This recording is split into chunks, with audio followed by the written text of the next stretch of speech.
Sin action. All right, we were just talking about Sin a little bit before the stream started, how we're surprised we don't see him more often, considering how strong he is. So it is, like you mentioned, Sin versus Anji. Anji, a character who has been growing in stock since the start of Season 3. Yeah, absolutely. Meterless low conversions off of the Fujin, also the Koi Fish as well. Definitely one of those demon moves that a lot of people had a hard time learning around, but now I think we have a few counterplay layers headed up to the stand here, so let's see if Base Dracula has some of those answers heading into game number 1. All right, round start situation is going to be really important. Yeah, I like going for that round start 5K, just a quick option to kind of stick it out and see what Generic Soda is going to do, but now your back is up against the wall. Hoof Stomp is going to hit its mark. Yeah, not a full confirm, but we do run up for the reset throw. There we go, 50 meter on the bank here. Oh, not gonna use it to break the wall just yet, but there we go. Tyrant Barrel, so much damage on Generic Soda. Yeah, one of the great things about Sin is he's just so safe on what feels like everything. Has those nearly unreactable 50-50s that you cannot mash out of, and then his damage is incredible. Look at that. You cannot hold down back against this character. You're gonna get blown up. I just realized I was calling it base drac this entire time. It was base rack, like raccoon, but still moving squirrely right now. Going for a little bit of that low crush action again with the overhead, the hoof stomp. Just catching out Generic Soda a lot of these times. Yeah, you saw he tried to go for that 2K2D. That leads to a pretty good conversion with Sin off of DP. There's the PRC war, able to avoid the 6P altogether. All right, no meter on either side. Spent it on all these RCs. Gonna spend some stamina for a throw to the corner. Oh, and the mortal counter on the 2H, getting the burst there out of Generic Soda. We're playing the spacing game so well from basedracc. There we go, Soda finally finding the turn off of the butterfly, runs up for the throw, coast to coast. We're just traversing all of these corners. Should be enough to break the wall with the RC, and Charge Dust ties up the rounds. Yeah, I think that's one of the bigger downsides of Sin, is he doesn't have really great get-off-me tools other than his DP. He's a little on the slower side, meaning that up close, it's difficult to brawl. He wants to stay at that far slash and 2S range to really harass his opponent. Beautiful 6P follow-up. Yeah, really trying to box you into this corner once again. Hoof Stomp just putting in so much work. I wonder if we can get some more off of these counter hits though. Leaving a little bit of damage on the table. Finds the little leggy 2K. Once again, Hoof Stomp. But so many of these reset throws. You have the RC to kill, but we're going to use it to open you up one more time to... Rack, you got to finish your food, but finally the throw seals out game number 1. Yeah, that's what's so tricky about Sin, too. The ability to cancel things really early or not go for the follow-up hits on a lot of his special moves, instead cancel them into dash. You saw earlier, he did that 5H, which is a 2-hitting normal, canceled the very first one into the hoof stomp. He can really mix up his offense and make it so tricky to block him. Yeah, exactly. You're looking for that second hit. You're like, okay, here's where I have this high-low opportunity, and let me guess down low. One, you're guessing too late into the cycle, and also, you know, you still have that 50-50, so... Keeping the overhead as an available option here. It seems like Generic Soda hasn't quite respected it just yet, so we're not going to be seeing a lot of the 6K to try and mix that up into the low option. But game number 2, let's see if we can swap it up. Yeah, for sure. And it's going to be a little bit more difficult for Anji to kind of deal with that because he doesn't have that invincible reversal, right? You can't really mash out of the mix-ups once you block the 5H. So he's just kind of he's got to hold that. He's got to guess. Yeah, exactly, right? And you have to use the 50 for the parry, which means, you know, less meter to try and keep up your offense off of the Fujin, but finally finding the Koi Fish here. Butterfly keeps you locked down for just a little bit. Nagia doesn't find the mark, but at least it's safe and also ends up going for the spacing trap as well. Oh, but there we go. Wake up with the back throw. Generic Soda able to take a round. Starting to get more into the rhythm of this matchup here, going more on the offense, utilizing that spin as well to get in. Ooh, there we go. Counter hit, Beak Driver. A little bit better on the confirms here from basedracc. Same for Soda, though. I think we're finally starting to warm up after that first game. Burst to try and keep the corner. You got 50 for a full confirm here. No, go for a reset hoof stomp. You saw again, too, that he canceled the first hit of 2H instead of going for the second one. And really mixing up that offense. That's why he's performing so well. It's making Generic Soda have a difficult time dealing with all of this. And there we go, able to take the round, breaking the wall. With the wall splat, more than enough to kill here. Looking to put 2 on the board. Down on the burst gauge, though. Maybe playing this one a little bit slower. Oh, got caught trying to rush in. Fujin gonna whip right over. JH finds a little confirm towards the corner here, towards the mid screen, rather. JH just such a good poke. Both of his jumping JS and JHS are so good, but there we go. Fish comes on out, and now it's time for Generic Soda to run some offense. Taste your own medicine here with those overhead mix-ups and the wall break. No! Oh no! Didn't get the wall splat there, didn't get the meaty CS, and off of both of those whiffs are taking so much damage off of single hit into super. Yeah, and that's one of the biggest things about Sin in Season 3. Baits out the burst, and he's going to be able to close out game number 2 just like that. Sin now, when he cancels those special moves into super, it no longer consumes a stamina gauge, which is really massive for his offense. Yeah, the economy of resources there I think is so important, and I like that you bring that up, right? Before, going for these card cancels into super, yes, you still have the ability to go from these specials immediately into super, get these hard knockdowns and positive bonuses, but you would be gated by stamina and, have to run some buttons-based strike throw rather than being, accessible into a lot of these really strong specials. Yeah, belligerent is also how I would describe it. But, definitely a heartbreaker for generic Soda there. You had the game-winning combo, would have been able to tie it up here, but let's see if you can steal your nerfs or game number 3. Yeah, I'm not seeing any fumbling right here now from basedracc, playing so incredibly smart. Mixing up between that strike throw, and now really starting to harass with the dash cancels off of the specials. Jump on through with a JS counter hit with a full RC. I wonder if we could have just picked that up there and went for the super wall break, but either way, we get the positive bonus that we need. Kick on through, and you're able to recover in time to at least block the guard crush. I love going for that YRC just to stop some of the offense a little bit here, but generic Soda going to keep it going. Big trade there for basedracc. Scary, just hopping on through, barely any health to your name. Anji's got some guts, but with barely any HP, one hit should be able to steal this back from basedracc, and the beak driver puts you on set point. Looking so good, nearly at 100 burst as well. Starts off aggressive there with the far slash, gets the burst immediately out of generic Soda. This is a fantastic start. There's the DP, goes for the dash immediately into the overhead.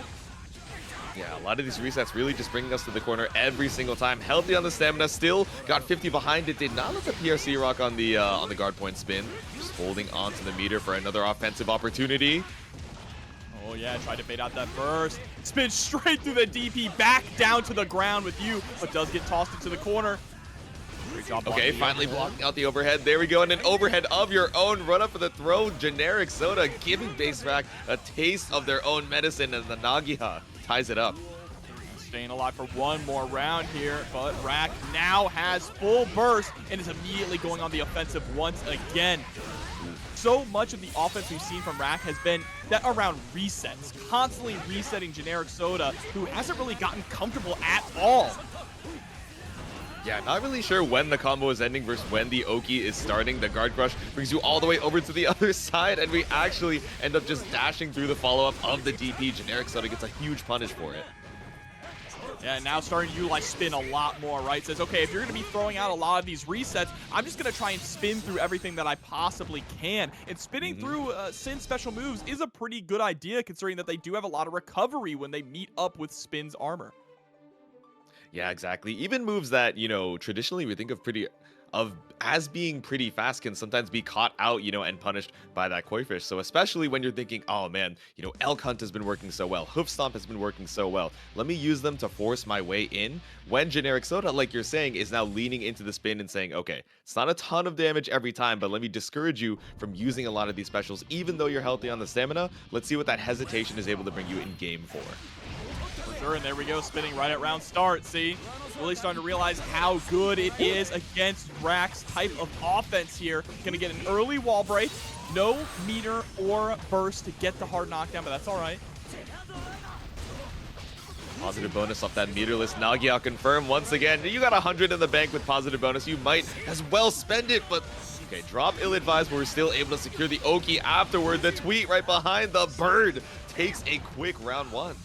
And you saw before, a lot of that led off of a punish from the follow-up of Beak Driver, right? I think that generic Soda is starting to realize that Rack really likes to go for a follow-up on basically every single special move, whether or not it's blocked or hits.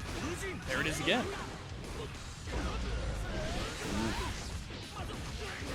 Right here, stuck up against the wall.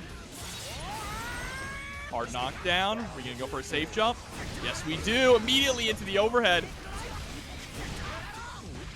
Oh, if it didn't work the first time, let's do it again. Didn't even want to spend the RC to seal it out. Just had to put a little extra mental damage with the throw. Reset. Once again, we're on set point for basedracc. And that's also a really important thing. You have to pay attention to your opponent's stamina too. He couldn't go for the follow-up of the of the hoof stomp because he had no stamina left. Exactly. So many things to try and watch out for. The HP, the tension. Still the tension rising here. Generic Soda, are you going to be able to close this one out and tie it up 2-2? Indeed, you are with the JD and a perfect on top of that too. Yeah, looking so strong here. Generic Soda finally starting to get into the rhythm, starting to understand the pace of this matchup and picking up on Rack's habits here. And now it's time for Rack to change things up a little bit. Maybe we should, you know, play a little bit more conservative, not go for every single follow-up when we do our special moves. Try and catch Generic Soda attempting to punish the follow-ups. Yeah, exactly. And even, you know, cashing out a little bit more on some of these damage enders, especially when you get the counter hits off of these specials, you know, might be able to link into some more buttons, could confirm some more damage while keeping the stamina pretty healthy, rather than going for the resets and giving Generic Soda that opportunity to fight back, which I think in the first few games was fine, you know, kept him on his toes, but now seems like he is a lot more comfortable going into game number 5. Here we go with the OTG into another throw. Oh my god. Hard knockdown, chunk of damage too. Bring them back down. Tyrant Barrel, bring that HP down so low here, but back throw instant, it evens it back up once again. Generic Soda, you had the 50 to kill. Yeah, no RC sped, but it's still able to get the throw there. It's so scary when players don't spend the meter to finish their food. Maybe thinking, okay, let me go for the burst bait here, but Rack didn't have it up just yet. But speaking of using the burst to bring us all the way over to the corner for this this red wild assault, spending the rest of the 50 for that hard knockdown as well. This is looking all Generic Soda right now. Yeah, really just catching Rack, trying to press out of some of this pressure, cutting off the offense before it can even get started. But there's a nice 2S with the counter hit. We tried to dash forward to get a little bit of a far slash action there, but dashed a little too far. Scary, you know, now we're throwing out the far slash to try and play a little bit more keep away, and now switching that back up, once again going back into the aggression, swap it up here so Generic Soda can't find their footing again, opened up with the Elphelt reset throw. Into the overhead, not quite able to take the round. This is still so scary. Generic Soda has burst and has 50 meters, spends the BRC, gets the guard break in the air, and the throw. The air block though is so scary. YRC, one more chance to fight back here. Rack ties it up. And you see that with the 2H, now that we're starting to incorporate 2H a little bit more, Generic Soda is scared of the overhead, so the 2H is starting to catch him standing. Lots of layers established here. This final round is for all of the marbles, about to build up the full burst for basedracc as well. Throw tech there. Spends the RC to keep the aggression going, but there's the burst from basedracc. There we go. You're spinning too much in neutral. Now we're just running a full screen for the throw. So much bravery from basedracc. No burst on either side, but so positive on the meter. Looking for the positive bonus off of this wall break, but not enough to kill just yet. Oh, and again, this time actually had the stamina to go for the follow-up. Instead went for the throw anyway, and basedracc is able to lock it out 3-2. What an opening set, Jatsu. Dude, Our lifespan of Guilty Gear Strive here, and also looking pretty good in other games as well. Yeah, I think she's been branching out to, you know, Grand Blue, trying out a little bit of Uni 2 as well. So, you know, Somnium was at WeMat just this past weekend. So definitely showing that competitive spirit. Says, no. I know I just came back from the competition, but TNS is here for Monday night. I gotta show up once again. But Brewwman rocking the matching, you know, anniversary skin as well on the Soul Badguy. So let's see if you can make your way on in past all these sword normals. Finds the Fafnir, but not able to get too much off of that corner pressure. I appreciate them both wearing the TNS drip for the TNS tournament here. Exactly. They knew they had to show some support. They're already saying, all right, see you guys this weekend, but see you in the corner here with a little bit of this sword pressure. 2K to just stay right outside of DP range, and finally with the cranked wrist, the counter hit, close slash. Yeah, I think you might be dead off of this. That was a full wrist gauge coming through, and there it is. That's the fear bar. It starts blinking. That's your heart rate going. Yeah, the BPM going over 200%. The HP down to 0% here as we go into round number 2. Just like that, Somnium, she's keeping it up here. Gets the counter hit with the 2S. opts to go for the reset here, wants to squeeze out some extra damage in the corner. You'll see a lot of Ram players do that. And oh no, Brewwman goes for the dash cancel and puts himself back in the corner. Yeah, Somnium landing so many of these counter hits. Immediately, Brewwman says, no. I saw what damage you can do when we're up against the corner, especially with the Calvados. Let me burst, but now, instead, you're back up against the corner once again for being so patient on the dash blocks. And what do you get for your troubles other than a throw to seal out game number 1? All right. Very dominating round there. Had full control of the pace of the matchup and just perfectly in her rhythm. Brewwman's going to have to figure out a way to really put a stop to that. I mean, you're playing Soul Badguy. Soul is very good at disrupting the opponent's rhythm with just oppressive damage and oppressive offense. It's just about finding the opportunity to get that offense started.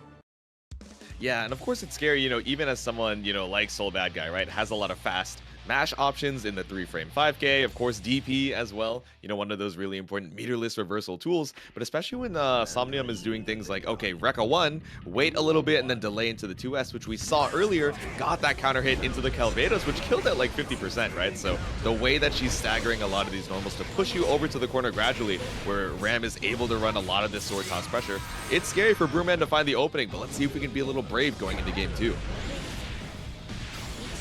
We're already looking like it's a bit of a rerun of game number 1. Brewwman stuck right back into the corner again.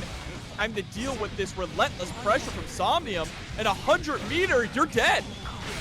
God, Brewwman saying, oh man, it really is a rerun of the previous, the perfect. Once again on the board here for Somnium.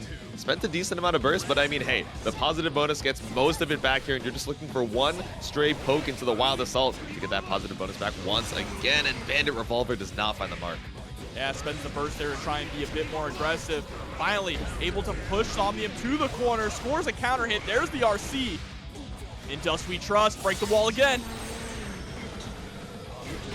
There we go. Lots of health lost on Somnium here, but Brewwman still needs one more opening. 50% meter, especially with your back up against the wall. Resets off of the rocks. So many plus frames here. Somnium, 100 meter to her name, just needs one more hit. All right, maybe 2 off the 2K starter. Okay, we'll give you one more chance at life here. Oh, nope, that's it. Got clipped by the overhead. Looked like we woke up with buttons there because it was a counter hit. So Somnium is going to go up 2-0 here against Brewwman. Brewwman did get a little offense started this time, but still not enough to really establish any kind of threat.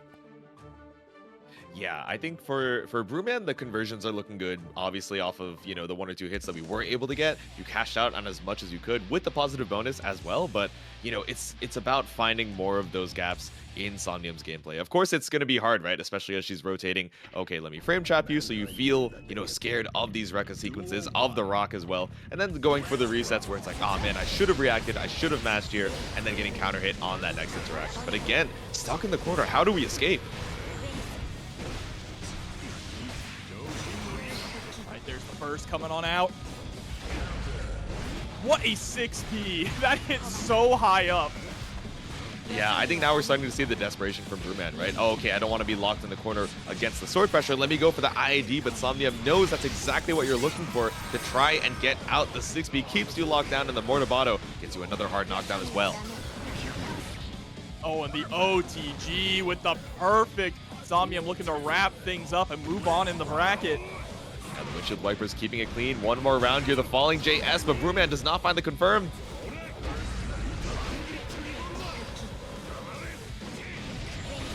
Ooh, jump on over that. Yeah, JS didn't find it, but still, after the scramble, Somnium gets positive bonus once again. You have a full burst gauge for all this Wild Assault. 50 meter gradually building to keep up the sword toss pressure. Yeah, we haven't even really seen the Wall Assault either. Somnium, I don't think they felt super threatened, and that 6P was disgusting. If one rock didn't work, let's make it 2, but runs right past it for the 5H. Brewwman, this could be the chance that you need, but you don't have enough resources either way for the meter knockdown, so you gotta fight Somnium with a full burst gauge and 100 meters to her name. Yeah, but we do have a lot of meter on our own here. We got the back throw chipping out with the gun flame. Okay, Brewwman, staying alive. Yeah, you got the back throw incident. I wonder if we could have killed with the OTG, but either way, seals it out with the scramble. 50 burst to your name, but I wonder if Deflect Shield is even going to help in the corner, right? Especially when it's the swords that are really keeping you locked down.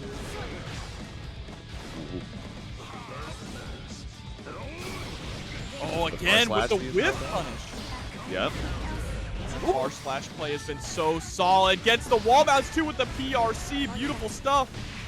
Yeah, keeps it a light level confirm. Awkward to try and convert off here, but you know you keep that corner pressure. 50 meter for the Mortabato, and now it's guess for game. Brewwman, what's the way? Using all the meter for the FD. No use of the YRC, no DPRC, no deflect shield to be seen. Oh, and there it is. Gets clipped, and its poetry ends with the rock. Not gonna lie, it matches the energy pulling up with the May here, right? A little whimsical, a little silly as we head into game number 1. Look, I could go for some butterscotch right now, not gonna lie. That's what I'm saying. Let's see how sweet this match is gonna turn out. Gets the 2K 2D, already trying to go for some tricky Dolphin mix-ups. Looking a little crazy with the split right now. Tries to go for the 3K, but MacMens was already spinning the guard point activated by the beach ball, and Koi was waiting for you on the way down. Yeah, and there we go. Another low, full confirm off of it. Anji is so terrifying in Season 3. Got the damage too. May is definitely not a squishy character. She has a decent amount of health and defense behind her, but when MacMens is able to get so much off of every hit, it's a quick round 1. Yeah, just absolutely grinding through the Japanese guts there. Not even that can save you, but there's the throw out of the spin and able to get the cross onto the other side. Ooh, tricky. Yeah, cross up overhead. Not going to open up MacMens, though. Had enough time to react off of the split, but still, Dolphin RC got to do a grip. Yeah, that was a beautiful offensive sequence there coming out from Mr.Butterscotch. And now MacMens trying to fight back, immediately pushing Butterscotch into the other corner, constantly going for those lows. Love the fast PRC into the 2S. Oh no! Okay, so opting to do the delay Fujin, you just want to keep the corner here because you don't have anything to break the wall with. I wonder if wall stick would have given you the 50, but now you have it for sure. Oh, look at this, the respect that Mr. Butterscotch is showing. Oh, jump! That was an insane reaction, recognizing the super coming out from MacMens and just opting to jump off of it, getting out of dodge.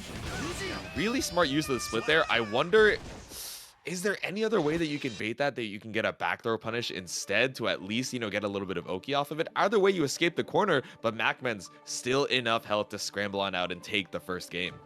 Yeah, I feel like if it was Exerd May, she absolutely would have been able to because she can get off of the Dolphin right before it hits, right? She doesn't have to leap into the air. So that's the unfortunate part. Is being forced to leap into the air means you're not really going to get a punish on the super, but at least you avoid it altogether because it would have killed you immediately. Yeah, and I think that is a follow-up that May has now off of the Dolphin, but it's so scary, right? Because, if you're not fully committed to reading the parry, you're getting off of the Dolphin in Anji's face, there's no hitbox to keep him locked down, and then he can counter hit you with close slash. When you're at such little health, that is a risky option to take for sure. Uh-oh, we're spending the Wild Assault. Alex the Lion coming through with the 7-month prime. Thank you so much for the support. That combo's for you. Yeah, the only place to spend Mondays, Monday Night Strive. Knocked out of the skies with the 6P here. MacMens again showing the, PRC overhead into the low. Oh, and then immediately into the overhead. When you have that 50 meter available, the overhead becomes such a huge threat. You constantly condition them with the low and then get them right on the dome. And okay, finger looking good. I was mistaken there. Yeah, you can, but it's so scary to be like minus in their face, right? It's something that you... Okay, so we saw it just now. MacMens showing a decent amount of respect here, but he's like, okay, what are you going to do, right? Loop your strike throw pressure. Like, let me just see how the offensive sequencing looks. I'm not trying to eat this counter hit here, and finally finds your way over to the other side just off the block strings. Oh, trying to challenge back. The BRC coming through. Tries to go for the throw, but that's a beautiful IAD back from MacMens. Gets the pick up, 5K, toe tap, sent straight through the wall. We didn't have time to land and go for a super, unfortunately. Butterscotch was a little too high up to begin with. Yeah, would have been too long on the super, but there we go. Gets the parry in time. MacMens with 50 extra in the bank seals out game number 2 with the parry. And looking incredibly strong here. Anji, popular tonight, it seems. Yeah, I mean, he's a brawler, right? I feel like if you're Mr. Butterscotch, you're like, damn, I really got to lean into the strike, though, being so tricky about how I'm trying to make my approach. A lot of my best buttons for boxing out some of the other characters of the cast at their best ranges, especially at that mid-range, 2S, 5H, obviously really good on, hitbox to hurtbox ratio. But as far as full duration, you're terrified of the spin, right? MacMens just guard pointing through it, going for the koi, and getting the knockdown off of it. So, it locks out a lot of your best moves in the mid-range if you're respecting it too much. Yeah, absolutely. It's one of his strongest tools, but of course that's where the throw comes in for Mr.Butterscotch. I think we need to see a little bit more of that. And there we go, overhead kiss immediately. Nah, JD into air dash back for the same side overhead. I would have gotten hit too. MacMens down to 50%. Tap dust for the RC. I think you just saved the burst here. Butterscotch is playing May like she's Millia. That's what I'm saying, bro. It's kind of giving me shades of Exert May. I gotta say, we're moving different with the dolphin follow-ups here, but speaking of the animals, sending out the whole zoo, the bird locked down in the corner here, 50% to keep the pressure up off of Rin, but trading the meter for the YRC. I gets to pick up on the overhead kiss, not gonna get a lot of damage there, but one more touch is all that we need. 2K gonna do it. Yeah, I like the use of MacMens tossing out the 5P there. It's a really long P normal, especially coming out from Anji, relatively low duration, but Mr. Butterscotch just waiting right out of range and ready to whip punish. All right, spending our burst early on here. I love the air movement just to escape from the corner. MacMens hasn't really been chasing up to the skies, right? So utilizing May's air mobility just to maneuver is so smart. No mobility to be found in this corner. Tries to go for the back jump instead. MacMens keeps you locked down with some Fujins. We are absolutely in jail here. Butterscotch trying everything to get out. Finally gets caught by the overhead. And there we go. Round down. MacMens now sitting at set point. Yeah, the chip damage you were racking up off the Fujins wasn't the worst thing in the world, but the meter that you needed to make sure that any hit, you know, overhead, low, even a 2K, would have been enough to kill. Now, MacMens on set point. Mr. Butterscotch, no burst to their name, so you have to keep on the aggression. Oh no, we got the OTG instead there. I think we wanted to pick up the wall break. But we'll take that extra damage, and that burst spins right into the 5H. 3K did not connect. That was so scary. Might have been able to get a bigger confirm from MacMens, but I don't think either of them expected that one to drop. Now, send the tweet. The butterfly right behind you. Rin doesn't find the mark here off the overhead. Oh, and just gets caught. So unfortunate. Super should be enough to get the kill here. Fixed wall damage. May's got the guts, though. Lives on a prayer and barely any HP left to her name. A full burst gauge. Gonna deal with it. Deflect shield actually pushes you back even off of the fan. Whoa. Just blocked though there on the cross-up attempt. Yep. Same side overhead, not enough on Mr. Butterscotch with a wild assault, just barely enough to kill there. And even if it wasn't, you had the 50 built up to secure the kill. Okay. Yeah, surviving by the skin of his teeth. I really like what I'm seeing here from Mr. Butterscotch. The offense that he is putting out is so impressive, so different from a lot of other May players you see. Constantly going for those Oki mix-up options like you mentioned, like Exert May used to always do. She is schmovin' for sure. And I think now we're seeing, you know, even with just some of the pokes like the Anji 5P, MacMens is trying to be a little bit more active about stopping some of these, you know, mix in quotation marks opportunities, right? Trying to find where it's fake, where it's real, and where you can try and find your turn back, especially with the 2P counter hit. Oh, big trade there, though, for MacMens. Pushes Butterscotch right back into the corner. Stagger the Fujin, didn't believe in the hit, wanted to leave a frame trap, but didn't think you'd get hit on the first special. Yeah, MacMens has definitely been coming out on top when it comes to controlling the neutral game, but I really appreciate how patient Butterscotch is on defense too, right? Trying to wait for the right opportunity just to stick out a 5H or a 2S, but is going to get caught here while trying to put out that 5H and going to get sent through the wall. 5K wild. No, that is absolutely not what you wanted. MacMens looking for the wild assault to make sure that he's, you know, sitting clean with the hard knockdown in 100 meter. Still in a pretty good position to try and seal out this round off of one more hit. Backdashes the overhead kiss, and now it's set point once again for MacMens. That was kind of crazy there.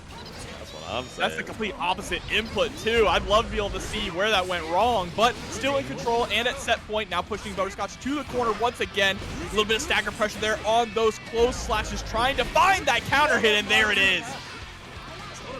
There we go, and there it is with the Sankola sub. What's good there, gamer? Of course, I'm sure a bunch of you saw that for Capcom Cup, but speaking of gamers fighting for glory here, Mr. Butterscotch fighting to try and tie this back up. This could be the last round here, but he is trying to stay in as long as possible. Hard knockdown, but you have to wait a long time for these resources to come back up. Finds the 6P, but it launches so far. Yeah, wasn't quite able to hit that red RC. Oh, wild assault. Keep it going. Fully charged 6H. Reset into the guard crush here. Barely any health to your name. The leg confirm is not enough. MacMens has to eat the back throw. Another great just block, though, on the cross-up attempt. Is going to get caught. No pickup there. And is going to get killed with the poke out on the 2P. MacMens takes it, but what a set again. Man, that was so close. Knocking down Millia, which is a really big aspect of having this matchup. Of course, Nagoriyuki's damage is incredible, but if Millia's too slippery and too hard to catch, you're not going to be able to really land that, especially because Nago, he's kind of fallen off a little bit as time has gone on. Still a strong character, but players know how to fight him at this point. Yeah, exactly. That's kind of, you know, the blessing and the curse of being someone who is so well known, both, you know, for streaming and at the highest level of these competitions, right? There's so much match footage on how you play this character, but especially, you know, when you're someone who plays them so uniquely, is the match footage going to be enough to be able to deal with it first person? Sets out the yo-yo, and still the roll goes unchecked from Hiho, allows Hotashi to escape the corner. Oh, here we go, setting up the yo-yo again. And this is what it's all about. It's about controlling Millia. If she can't run away, you can run all the offense that you want. Her movement is her strongest aspect. Yep, waiting for the 50 to come back up here. You're in chip damage territory as well. Hotashi does not have to play too crazy, but Hiho definitely does with the run of Bad Moon RC. Get the positive bonus here. I wonder why. No, I understand not going for the Wild Assault here. That's a big commitment to try and win this round. So you're trying to get it and also be healthy on the burst for the next one. Oh, and Hotashi willing to spend the burst here. Knows that he just needs to find that single hit. And the kickstart, my heart, getting the chip damage. Alright, no defibrillator is going to save you now. Chip damage, you forgot about it off the mix-up. You were thinking, oh, you have 50 for Scooter Mix, and then you realize your health was so damn low. But Hiho, a full burst to their name here off of getting that previous positive bonus. What can we make of it? Hiho is having a really difficult time just getting in and neutral there. 6P hits its mark, tries to go for a throw bait with the ID back. Ooh. Tricky little air dash in here, catches you off with the JS. Quite build up enough meter for the 50, but now we have it post wall break. Immediately taking to the skies here, but is going to get caught by one of the best anti-airs in the game. That close slash, still 100 meter here for Hotashi. Doesn't have to sweat too much. Yeah, I was wondering why we didn't trade the BRC at the round start, but instead Hotashi not wanting to eat that meter penalty, instead building up the 100 to finally seal it out. The OTG2S reaches there after the 2D. You know what? I'm writing that one down because I did not believe we had the lethal. That is actually a pretty gnarly cross up there, right? Being able to land and score that low. The range is perfect. That was kind of sick. And I gotta say, right, like, normally when you're going into the matchup against Millia, you're thinking, what are my options to, you know, lock her down, make her feel like she can't just approach me from the skies and, you know, show so much of the Capel and fastball and keep me confused. But instead, it seems like Hotashi is instead just trying to level one up on the unique movement and saying, no, Hiho, you have to be the one to catch me.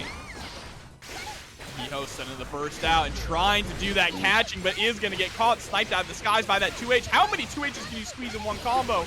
That's what I'm saying. I'm trying to look at this gravity scaling, but especially off such a big airborne hit. Instead, opting not to break the wall just yet. Now you have the lethal off of the Roger Platinum.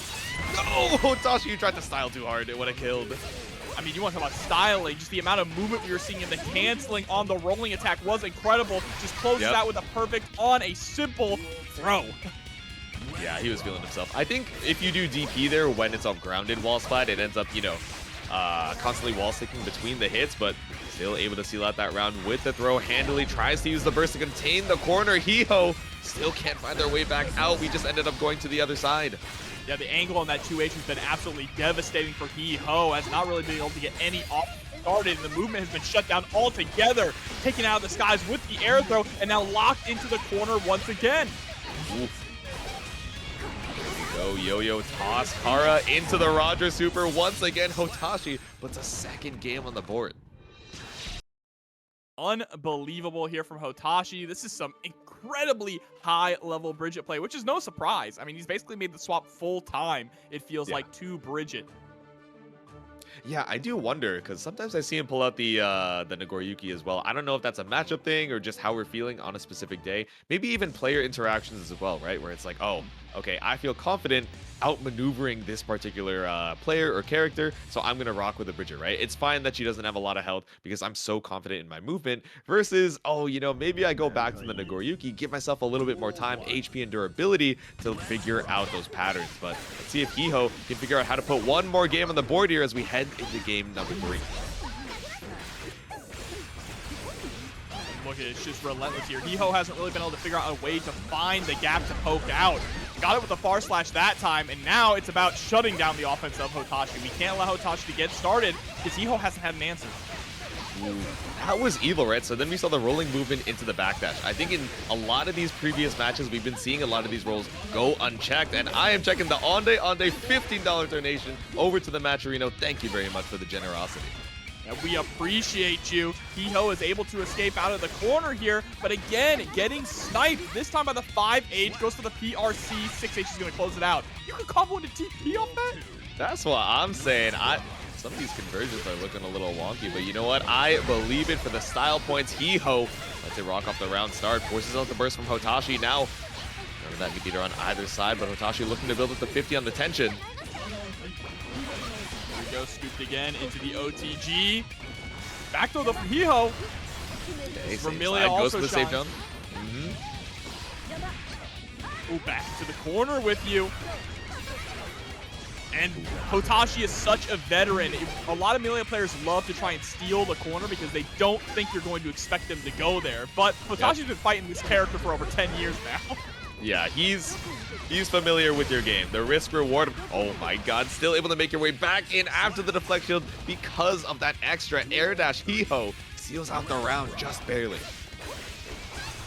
So now we got a round. Let's see if we can close out a game here, get a point on the board. He's able to block the DP, gonna be a massive punish. Yeah, Hiho just waiting on the other side, knows the disc is going to be meaty, says, all right, I know I can get the pickup off of it as well. Hotashi already down so much HP, and Hiho, with all the meter in the world, breaks the wall once again. Yeah, really just absolutely gaining their footing here, baiting out another DP, but it just hit enough for Hotashi to get the PRC.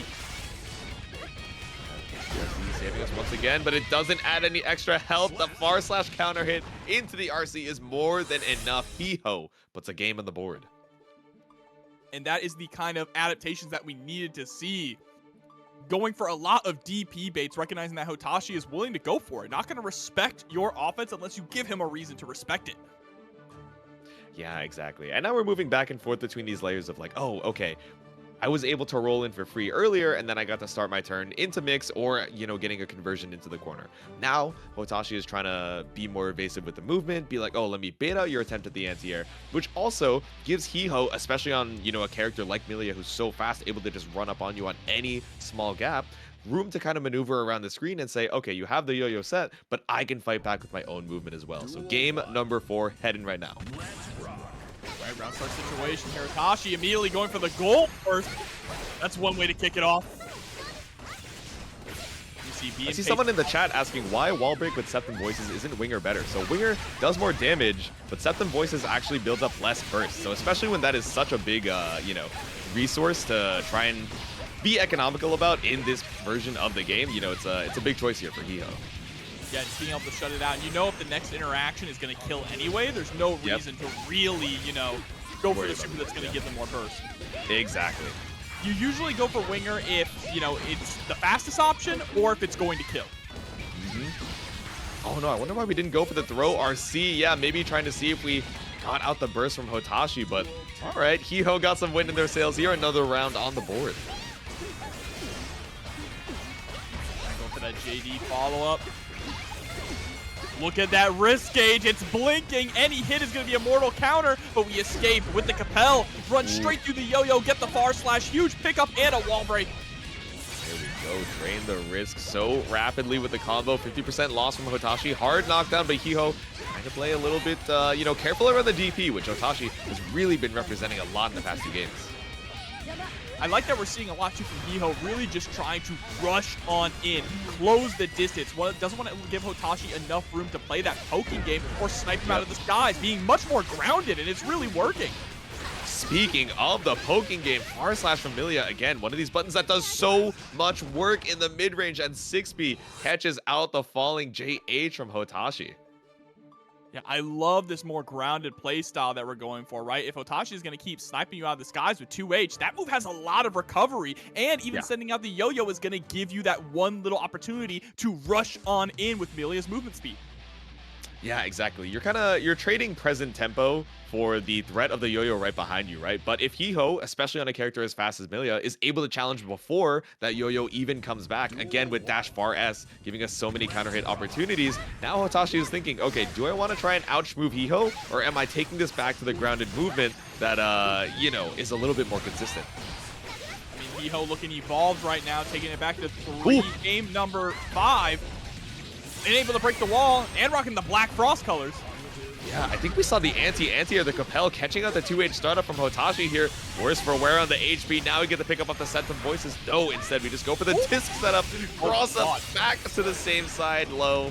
Now we're on set point for Hiho. That was a disgusting mix-up there at the end. Things have turned around in a big way. But now Hotashi trying to answer back. Sending out the yo-yo.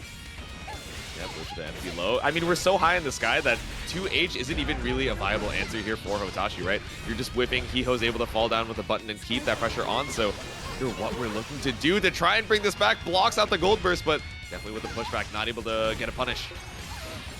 That gold burst is also invincible on the way down, which does save Hotashi. Gets clipped by the low there with the hair car. Yep, gonna get set through the wall. This is a huge opportunity now for Hiho to shut things down.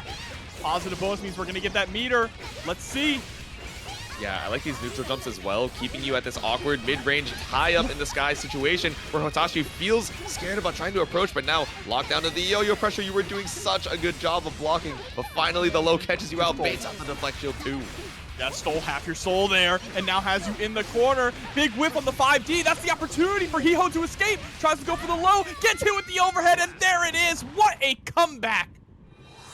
Stole the soul. We return to footsies. The hair car so up to the stream. We got Johnny versus Bridget.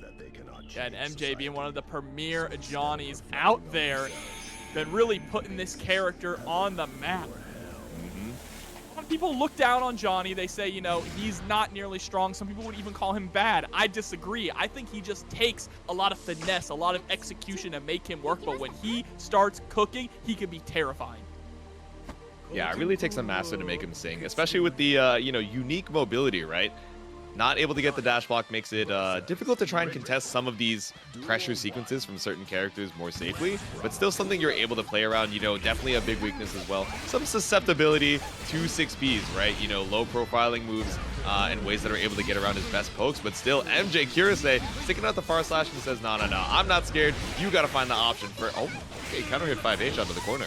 Oh, and there we go. Let's get some J's in the chat already. Yep. Who said Fire Force Bridget? I mean, I get it, right? Lato energy here, but I don't know. It's kind of an in case of emergency to try and get out of the corner right now. You use the YRC, but it really didn't get you too much space. MjKurase just ready to bring you right back into the corner. Yeah, looking incredibly strong. He just knows exactly how to maneuver, what ranges to stay at this Johnny. And one big thing you'll see with MJ as well is he nearly always does fast RC. I feel like that is such a key part to making this character as effective as he can possibly be. Yeah, exactly. Trying to make sure that you're, you know, optimal on the meter economy, making sure that you're able to set up a lot of these 50-50s with the Mistspiner. But speaking of RC, Pat using it for the wall splat, and again, we get the Aura or the Roger Platinum to break the wall. All right, here we go. Trying to go for the safe jump option. Instead, goes for the overhead there. Kickstart My Heart is going to get the perfect. Both these players, it's a tug of war already, starting off strong. You see Fat trying to keep a little bit of distance, that in and out game you see all the time with Bridget. JK into the backdash here, didn't believe in the hit, and also it hit pretty high, right? So I don't think you're able to get a full confirm here, but that definitely is. That's the burst off from MjKurase. Does not want to give Bridget this positive bonus this early. Oh, spinning right on in. That 6P was just a little too early from MJ. Whip throw! Yeah, you were a little too plus for your own good, too early on the throw input. Now, Yo-Yo on the screen, card on the screen, but you forgot about the rollerblades. Kickstart My Heart once again puts us in the corner. Oh my god, and Deflect Shield still got caught by that 2S and then hit on the other side by the rolling attack. Yeah, I could not believe that. I don't think out of those characters, or either of those players, rather, were ready for that interaction. Fat saw the second hit of the 2S land post deflect shield, and she was like, huh? What Yeah, happened? It's excuse okay, me? let me just make my way back in. There are a lot of characters that do a really good job at contesting deflect shield. I mean, Bridget is one of them, right? If it's not the 2S, 5H is going to be a really good button to put out when you get sent back. Yeah, exactly. And like we're seeing, right, the Kickstart My Heart as well, even if you lose a little bit of space from that deflect shield, if you're willing to trade their 50 burst for 50 meter on Kickstart My Heart RC, it's pretty clean. Almost as clean as the Solid Bones raid with the big 19. What's up there, gamer? Hope you enjoyed your stream. Yeah, thank you so much. Y'all are just in time for some Fires Pools matches here. Yep. MJ utilizing that Wild Assault there just to push as close to the corner as possible. Gets that pickup as well with that air deal off the flip. Yeah, I wonder why we break the wall with the Misfiner instead of just going for the hard knockdown here. But I guess against the character with DPRC, right? You know, had the 50 meter, had the burst, but no punish, not able to dash up in time for MjKurase, but still one less resource to worry about. Yeah, and you see that fast RC2 on the guard break. I don't know if MJ knows what a regular RC is. His hands are moving so quickly. He has simply evolved past it. He no longer requires regular RC. There we go. The burst comes on out. Tries to flip on in, but that yo-yo is going to catch just as well as the 2S. Yep, nice little break pickup in the corner. Keeps you locked down for the Roger Super. Once again, we break the glass with 1,000 punches. Yeah, that Roger Rolla coming through. Gets the hard knockdown. Said Kuma in the chat. All right, I might have to steal that one here. Let's see if that gives me one more opportunity. No, we're rolling on through with a perfect. Let's see, burst available for MJ again. How early are we going to spend it? MJ known to spend it a little early, at least in the set here. Another pickup there off of the air deal. He's so consistent at that. It's a lot harder than it looks. Yeah, we tried to use the burst to hold down the corner, but Fat again finds the 5S. Joker trick! It actually didn't catch in time to travel from that full screen. Bridget able to recover. Oh, and the JD is going to hit its mark also. That multi-hitting overhead so potent. And now you're stuck in the corner. 5D hits, stuck to the wall with the 2S. Roger Rolla once again. Just barely out of range to kill. Guess for game here. Baits out the deflect shield, and we do backdash 5H to put a second game on the board here for Fat. All right, man, it's crazy that Fat is up 2-0 because this has been such a competitive match between the two players. Yeah, just back it feels like both of them have gotten the last hit, but, you know, able to seal out both of them. Could have been a tie, could have even been 2-0 in MjKurase's side. That is how close these past two games are, but back onto the station, not trying to lose the momentum here.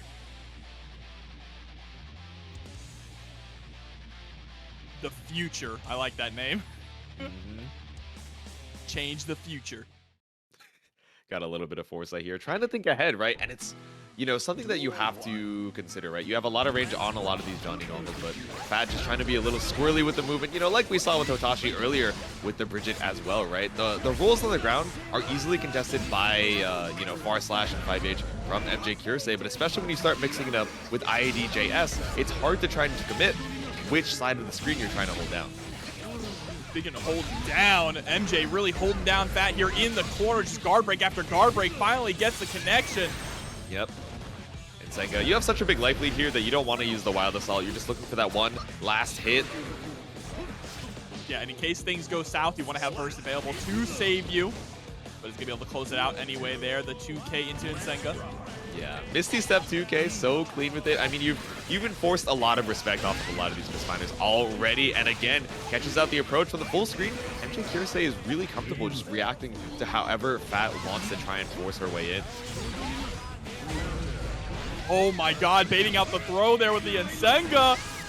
What's his name? Put the J's in the chat. That's a lot of damage here off of the wall break. MjKurase looking to farm his positive bonus and get that burst back. The dash forward, 5K. Johnny really, that post wall break knockdown, not the strongest position for Johnny compared to a lot of characters, but still the RC in the air means that we're going to be able to finally put a game on the board there. Dominating round from MJ. There we go. Tired of all this back and forth, MJ says, no. I'm not going out 3-0 in such a close matchup. Let me catch up on here. We're heading into game number 4. You're right, Mr. Voyager. The color swap might have done the trick because I was wondering why MJ wasn't rocking the blue Johnny. That's usually his color. he was there with the man in black, the Johnny Cash look, but now he's got the comfortable threads on. And that's why I always play Just Lead while playing Johnny. It is a damn good theme. We had it for the starting soon screen as well. Me and Jobber were singing along before the stream, but I know I'm not singing anymore. Was confident in those first 2 games, but especially after that last one, maybe a little bit less confident on how you're trying to make this approach. Finds the blue Wild Assault, but all it gives you is a yo-yo setup. Nice. Speaking of setups, they're going to set up the card. Card versus yo-yo, what's more powerful? Ooh. All right. RS just a little bit too far out. MJ puts himself into the corner, and now, once again, off of the RC. I don't think you break the wall here, yeah, especially with the burst either. Woos. Yeah, into the knockdown. Goes ahead and sets up the card here to get the guard crush. Catches the backdash there with the Insenga just to get another setup, but is sent far back out with the deflect shield, and there's the counter hit. Go. Speaking of, counter hit far slash run up on it with a Misty Step for the full confirm. Make sure we had all the time in the world to pick up. I feel like that's one of the few times that we've seen the normal RC from MJ, right? Just to make sure that at that round ender, we stabilize the kill. For sure. Oh my god, we are getting caught trying to press buttons over and over and over, Jatsu, and gonna pay dearly for it here. Tons of damage on the board and the hard knockdown for Fat. This is a rough situation, but still finds the backdash on the JS. Fat not quite ready to catch it out, and now Fast RC brings us over to the corner looking for the card crush. Ooh. Want to pick up the knockdown into another card? Oh. Reaction Joker trick to catch out the scooter. MjKurase ties it up handily. Oh my god. The OTG at the end there off the Joker trick was nasty. He had to do it to him. I didn't know you could do that. That was a really smart use of the super too. I feel like a lot of times we've been seeing Fat feel super comfy, especially with the life lead, just going in with Scooter RC and then enforcing the mix with the 50% meter, right? But now MjKurase, you have an invul super, right, with the what's my name, but you know, it's super close range. If Fat just ends up doing break right outside of your face, it's a full punish. So instead going for the Joker trick and saying, all right, I believe that you're looking for the disjoint here, and let me cover the entire screen and bring us to game number 5. Yeah, but gonna start off weak here, getting hit by the JS and spend the burst there. There we go, burst spent on both sides here, not trying to let either of them get the positive bonus for free. Yeah, the positive bonus is just such a boon, such a real snowball tool here, and the first one to get the positive bonus is gonna be MJ off of this wall break of the super. Close on the meter. I was scared it was actually going to build up the 50 for the DPRC threat from Fat, but instead we run on through with the safe jump. It's a lot of normals out before you can even build up any of that meter. MJ seals it out with the J once again. Now we're on set point. Look, I don't think Johnny can ever be really bad when TK Mistfinder exists. The unreactable instant overhead with, if you're in the corner or there's a card, he gets a full combo. Exactly, especially with the meter behind it too. Taps you on the dome, checks you, keeps the pressure going on. Speaking of, keeps the rolling all the way down to the other side of the screen. A big counter hit lets you set up the yo-yo right behind as well, and the rock the baby reset. Here we go, sending out Roger once again. Oh, but the final hit misses! Wasn't close enough! What happened? Just a little bit too far out. Fat really needed that hard knockdown here.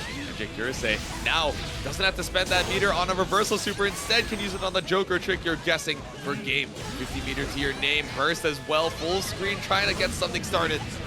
Yeah, but that's still 50 meter available for MJ as well. Burst is still there. Spends it. We are just chasing down, and there it is. Flipping to air deal. MJ with another comeback.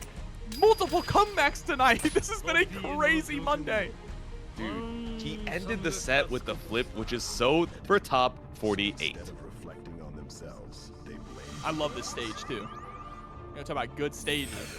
That's what I'm saying, the Faust action. I'm surprised that this is such a like well-performing net play stage too. You would think with all the effects in the background, it's like a little much on the CPU, but I guess it's just optimized, bro. That Windows XP background does its job. This is the most questionable stage. Like, what's going on here? I need to know more. Yeah, right? We get no answer. This one got that environmental storytelling here, but we're telling a story with a double dash over Capel to force out the burst here from Garidos. Oh, all right, there's the mortal counter. Burst comes on out. go. Kick into the recall command just to try and end your turn a little bit safely, but Hiho finds the low. Oh, God. Yeah, this mix-up game is insane here. Whoa, using the Capel really low there, just across underneath. This is non-stop pressure, and Hiho's going to take the first round. So this matchup, I think, is, you know, definitely going to be one of those where it's like, okay, whoever's able to get the first clean knockdown, you know, whether that's minion set up on you in the corner or a clean dis setup into a safe jump, is going to spell the rest of the doom for the round, right? You loop a lot of these, you know, Oki setups. We break the wall into the positive bonus as well, and I think these characters, especially without meter, have really good ways of dealing with each other's offense. Oh, yeah, that is a really good point, right?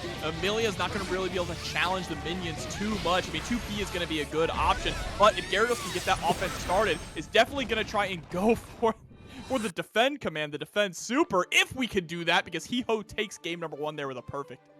Yeah, quickly, too. Neither of these characters have a lot of health. So you don't have a lot of opportunities to try and guess correctly and make your way out of that looping Oki mix. So you're tearing through the HP super quickly. I would not be surprised that even if this made this to a game 5, it would be one of our quicker sets of the evening. And speaking of the sets of the evening, I see in the chat, yes, so Hiho did get the reverse sweep over Hotashi earlier. It was so close in the set so that I understand us, not remembering 100% the result because it was so back and forth. But game number 2 here.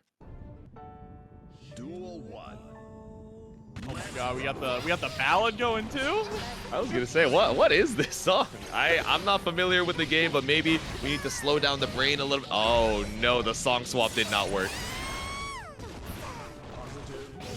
Yeah, just still, it's a absolute repeat of what we saw last time.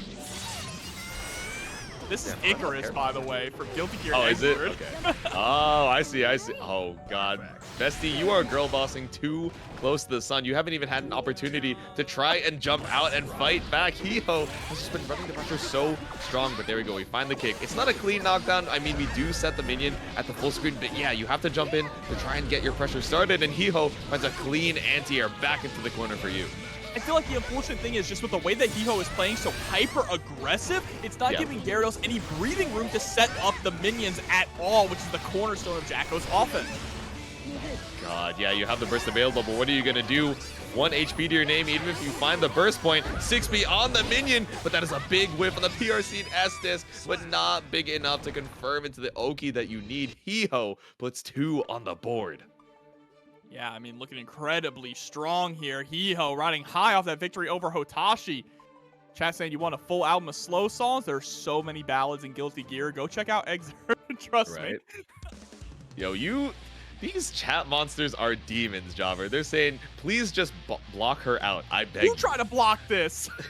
Have you seen Millia Rage of the video game Guilty Gear Strive released in 2021 for PC, Steam, Xbox, and PSN platforms? It's easier said than done, but I like the immediate burst here from Garidos saying, all right, 2K2D, it's one of her best knockdowns. I am not trying to get looped into the blender. Once again, I'm fighting for my life here. The minion behind me. Let's see if we can hold on to the space. I like the rising JP. Yeah, Millia is like the origin of the term you can't block forever. Ooh. Here we go. Able to block the hair car. I love the 2P there to challenge the late PRC. There we go, minion right behind you. Finally getting the setup here, even if it's not a full knockdown, you have the minions to keep up that pressure, and 50% as well for the attack command. Ooh. The RC using the opportunity to set up another minion. Okay, recall for some gauge. Nice, beautiful air throw to bring you right back down to earth. Garidos got some wind in their sails. It might have taken a quick 2 games. All right, already looking so much more confident. Now let's see if we can get these wings back now. Oh, but does get clipped. Gonna get stuff through the wall with the blue wild assault. That's a hard knockdown. Just a run-up throw. Oh. Okay, air dash over deflect shield. I'm not sure if that was intentional, but still no punish found, but it is a big counter hit on the IADJH. Oh, just the 2H there. I think we might have wanted to go for winger. Bad move coming through. RC. Such a scary position to be, but gets the parry with the defense command. Burst immediately from Hiho. Yeah, they're trying to seal out that round. We do not want to put another game on the board here. First Go right on through. Capel so evasive with the air movement now, sticking out the 6Ps to make sure you can't set the minions for free. What's really interesting too was stuck out 6P and immediately canceled the hit on the minion into S-Disc to prevent a forward approach from Garidos. Just really smart awareness there from Yeeho, preemptive play. Yeah, that special is not really one that we usually think of as a poke, but especially off the special cancel, you know, to clear off the minions, I agree, something that's so good for holding down that ground space. Oh no. Here we go, fully charged 5D, still not enough to get that kill. Garidos just has to find one more touch to get a point on the board. Ooh. Walk back into the hair car, so tricky to try and deal with. Blue Wild Assault to make sure you get a clean disc setup here, but Yeeho just barely out of reach for both of those resources on the hard knockdown. Yeah, and that's going to be scary here. Back to neutral. Again, just trying to find that one last touch. And there it is. Sniped out of the skies. Ronaldo soccer.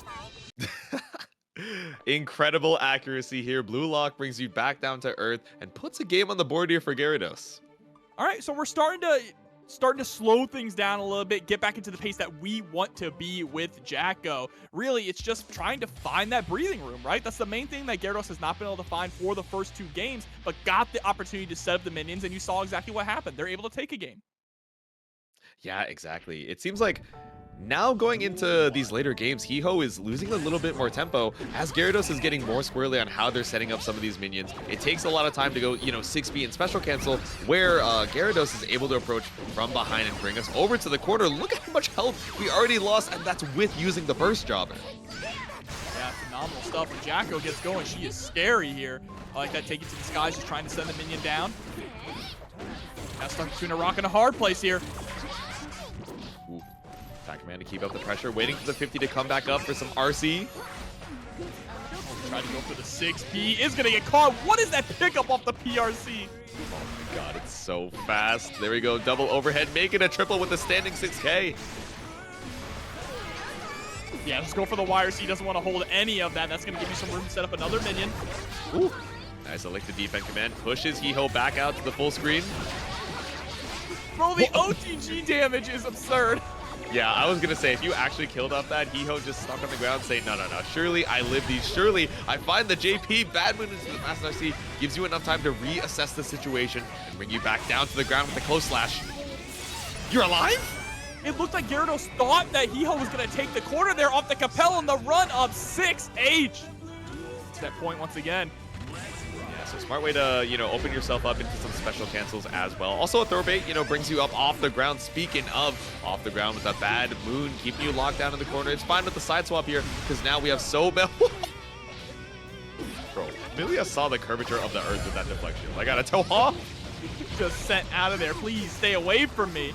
Help me. Utilizing the hard knockdown off the wall assault to set up the disc, but still Garidos able to weather the storm.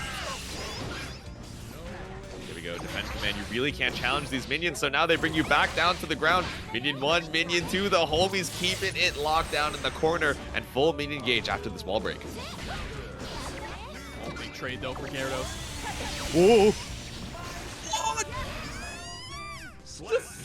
Just sent the super and caught Garidos holding onto the minion. Remember, Jackal cannot block while she's carrying the minions there. That was such a good day too on stream as well this weekend. Don't worry. It's true.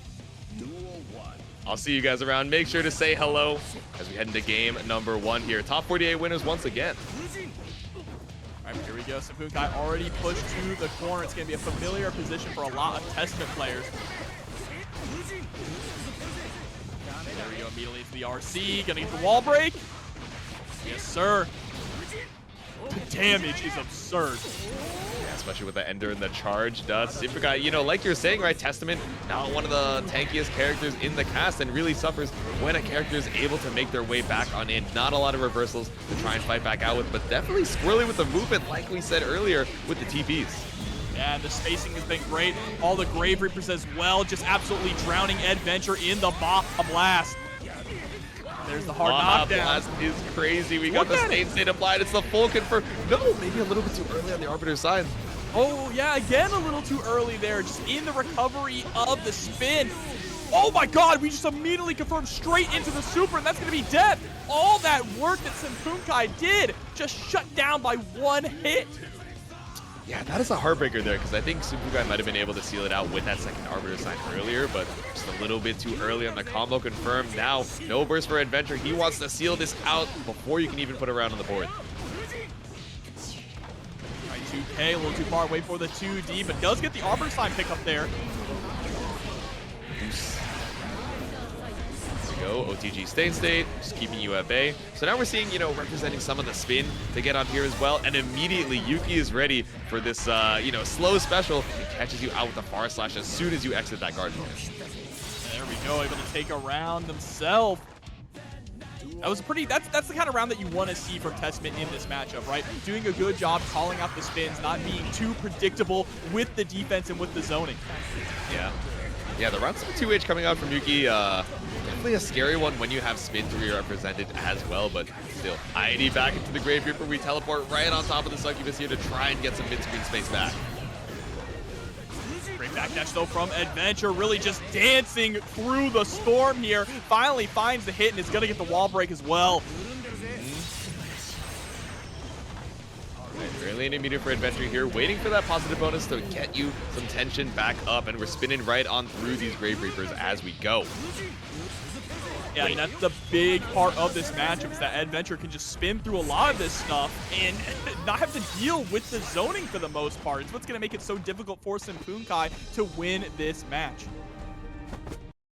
Yeah, even when you're getting caught out on some of these spins, right, you know, you have the stain state applied, it brings you to the corner, and you probably get a hard knockdown off of it as well, or at least reapply that stain state. But as far as, you know, damage differential, you know, kind of weighing out the risk reward, Anji, like you're saying, is able to just pump out so much damage, especially off the wall bounces in the corner, where Testament, you know, I would put them more towards the average range as far as combo conversions and damage across the cast. So even though the stain state is super scary off of, you know, those knockdowns, you're going to need a few more of them on average to try and get through Anji's health.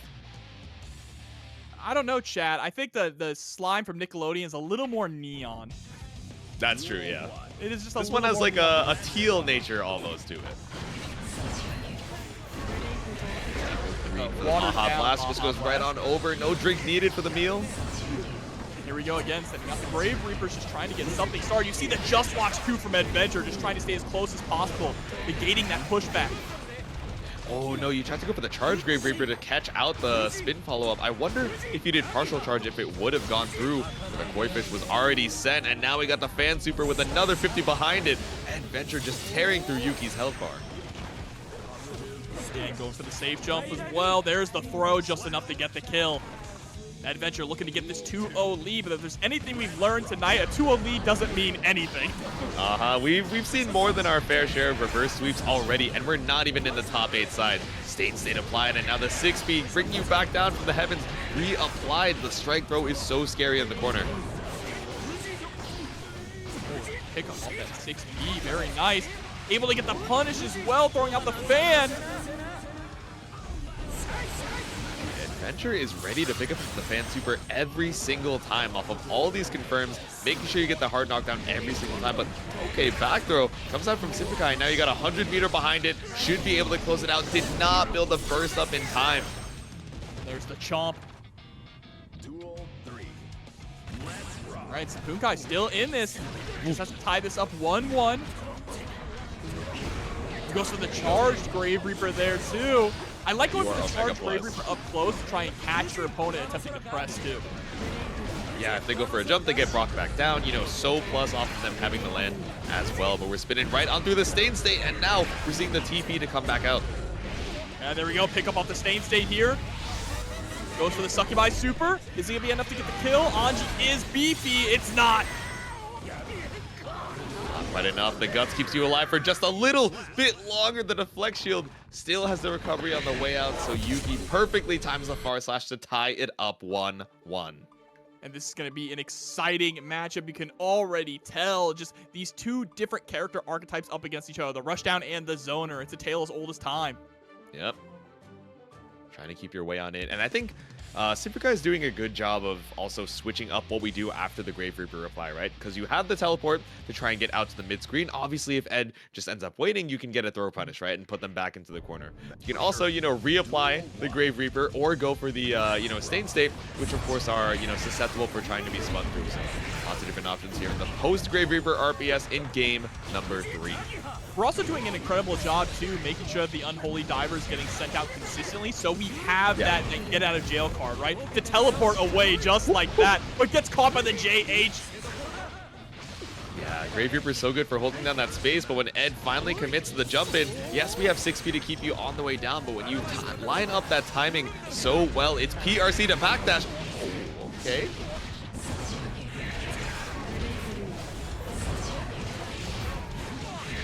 Pick up the same state, teleport for bring us all the way over to the corner. Nostrovia isn't going to be able to kill here. You tack on a little bit of extra damage with the 6H. Now it is guess for game, 100 meter, all the burst in the world to Eddventure's name. Look at that swinging. But the 5D is going to connect. Immediately spends the RC. The Symphuukai really wants this round and is going to get it. There we go, Arbiter Sign looking to break the tie here. Lots of burst available for Eddventure and just runs in with the dash 2B. Ooh, the punish there with the close slash. Don't blame Eddventure for spending the burst immediately to maintain this corner pressure. Here we go, the falling Grave Reaper, so many plus frames, able to catch you right out of the spin here, and Stain State brings us all the way over to the other corner, coast to coast. But still keeping us at a solid distance here to throw out Unholy Diver and more Grave Reapers. But now we've closed the distance, use the RC to keep the pressure going. Not any follow-up this time on the Fujin. Ooh, there we go, clear the Stain State. 50 meter, 50 burst for Eddventure, trying to find any opening here to break this wall. Look at the patience now from Eddventure, recognizes that we can't go in too recklessly, but is going to get caught there by the Wild Assault. Symphuukai is so smart about how they use the PRC after swinging into the spin guard point, right? I think in previous sets when Anji was on the screen, a lot of players, you know, once they use the PRC, they're like, oh, you know, there's no way for me to escape. I have to keep myself safe. Let me down back and then eat this guard crush, which was getting Anji players a lot of these turns. Now we're seeing PRC backdash to not only avoid the guard crush, but also put yourself in the perfect opportunity to whiff punish. So definitely one of those interactions where you know, Symphuukai is making up for the damage differential by just being right on some more of these situations and leveraging the meter so well. Yeah, and one of the big aspects too is that Midare is not as effective in this matchup because normally it'll catch a PRC, right? It catches the PRC and then Anji's in the same situation, almost as if he got the hard knockdown. He has you in a guard crush. But Testament is so far away that you can afford to do that. Exactly, yeah. You're already starting off so far when you're swinging the far S. Even the 5H rank gives you enough room. So does the H Grave Reaper again. First out to try and clear this Stain State. Symphuukai is running away with it. Oh, a nice PRC versus the PRC. Is going to get knocked down this time, though, from the Midare. No, that was tricky, bro. That was really scary. There we go, Strike Bro coming out to full effect. One more touch is all Eddventure needs. The run of 6P. Set full screen. This is Sim's chance. Oh no, you tried to Arbiter Sign to catch the end of the spin, but held it a little bit longer. 6P for 6P. Swing the fans to put a round on the board for Ed. Oh, and this time we're just going to get the 2K2D punish there. Really mixing up between the regular spin and the Midare. JH, no need for the JD. Instead, set the Stain far slash. Reapply it for the corner. Here we go. Hard knockdown is going to get Stain State again through the wall to set the stage for the incoming mix-up. Overhead Arbiter Sign. Eddventure's able to block it. Immediately rushes right back on in. Doesn't want to give Sim any room to breathe. Ooh, get 100 meter to try and go for the fast RC mix. Sim finds the 2P. Make our way back on out here. Caught off in a Stain State, and this one does not drop. The second Arbiter Sign puts Symphuukai on set point. And the Unholy Diver coming down at that angle there, just making it so difficult for Eddventure to advance. Finally, Nakia hits, gets just the tip with the 5K, opts to go for the full route.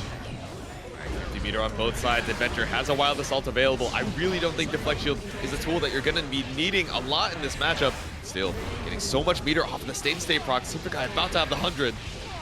Yeah, Eddventure's got to watch out for the possibility of... Oh, burst comes through. That's definitely going to be able to beat the super here. There we go. Trades the burst for the 100. Wait, it's still Nostrovia, the Succubi are working overtime right now. It's promotion season. Working so hard, but so is the guard crush. Koi for the Midare brings us over to the corner. Yeah, now throwing out that throw again. One more? No, goes for the low option this time. Into the overhead, didn't have the meter to back it up though. Ooh, run up for the 5H on the whipped fan, and Symphuukai sends Eddventure down into the loser side 3-1. This is an absurd bracket tonight. Winner side of top 8. All right, so here we go. It's the man with the gun, Kreeg, up against Marvelo. Here we go, 2K2D. Tried to roll back out of the corner, but still not fast enough to keep Kreeg locked down. So back out to the mid screen for both of us. Yeah, a lot of this matchup is, of course, just trying to put as much pressure on Happy KS as possible. He has no reversal option. Chipp is so good at closing the gap. And especially when you don't have Curse on you, right? That's when Chipp is really going to excel in this matchup. But you have to be careful because Kreeg already answering that with a 2S preemptively to catch Marvelo and take the first round.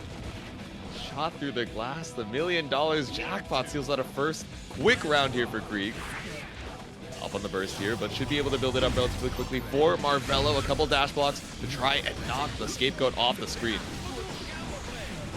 Here we go. Gamma Blade at point blank range. Blocks the burst as well.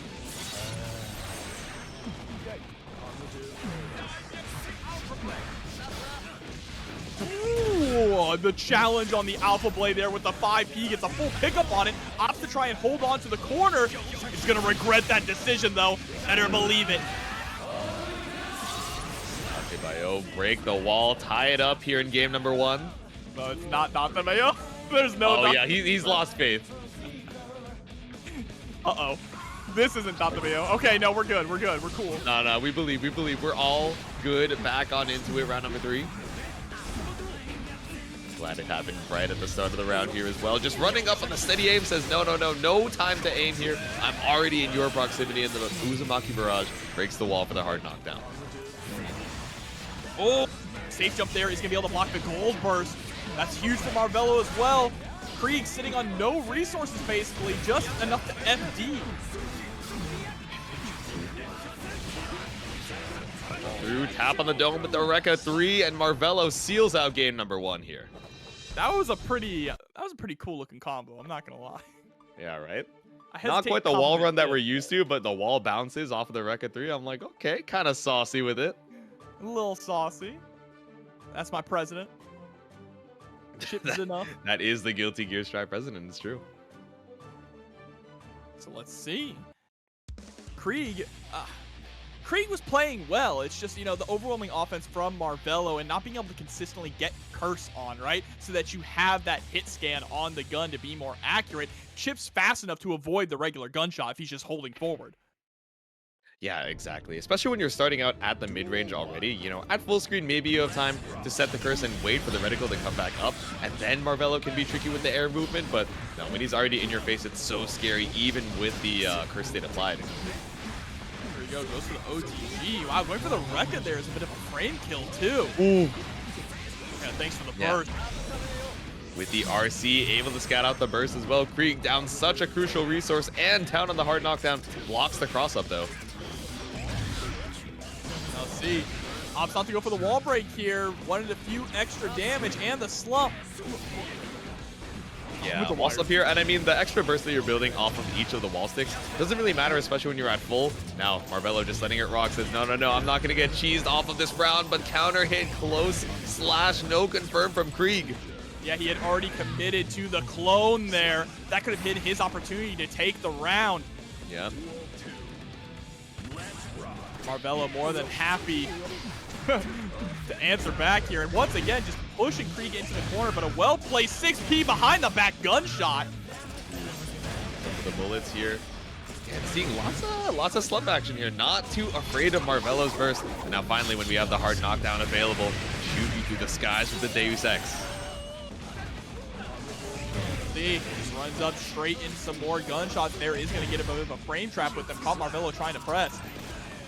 Yeah, Kreeg not even gonna try and, you know, be too crazy about baiting the burst. The life lead was so big that we know that we're both waiting for round number 3. Yeah, exactly. Marvelo's not going to try and be a hero in that situation here, but now he's going to have to make something happen. Gets sent through the wall with the Wild Assault. No burst available for this next hit. And you're not a hero, but you might need that main character energy to escape the corner against Kreeg. Oh, the multi-hit goes through the scapegoat. Yeah, so that was really smart from Marvelo. Ambiguous on which side it was as well, but no, Kreeg still seals it out to tie it up 1-1.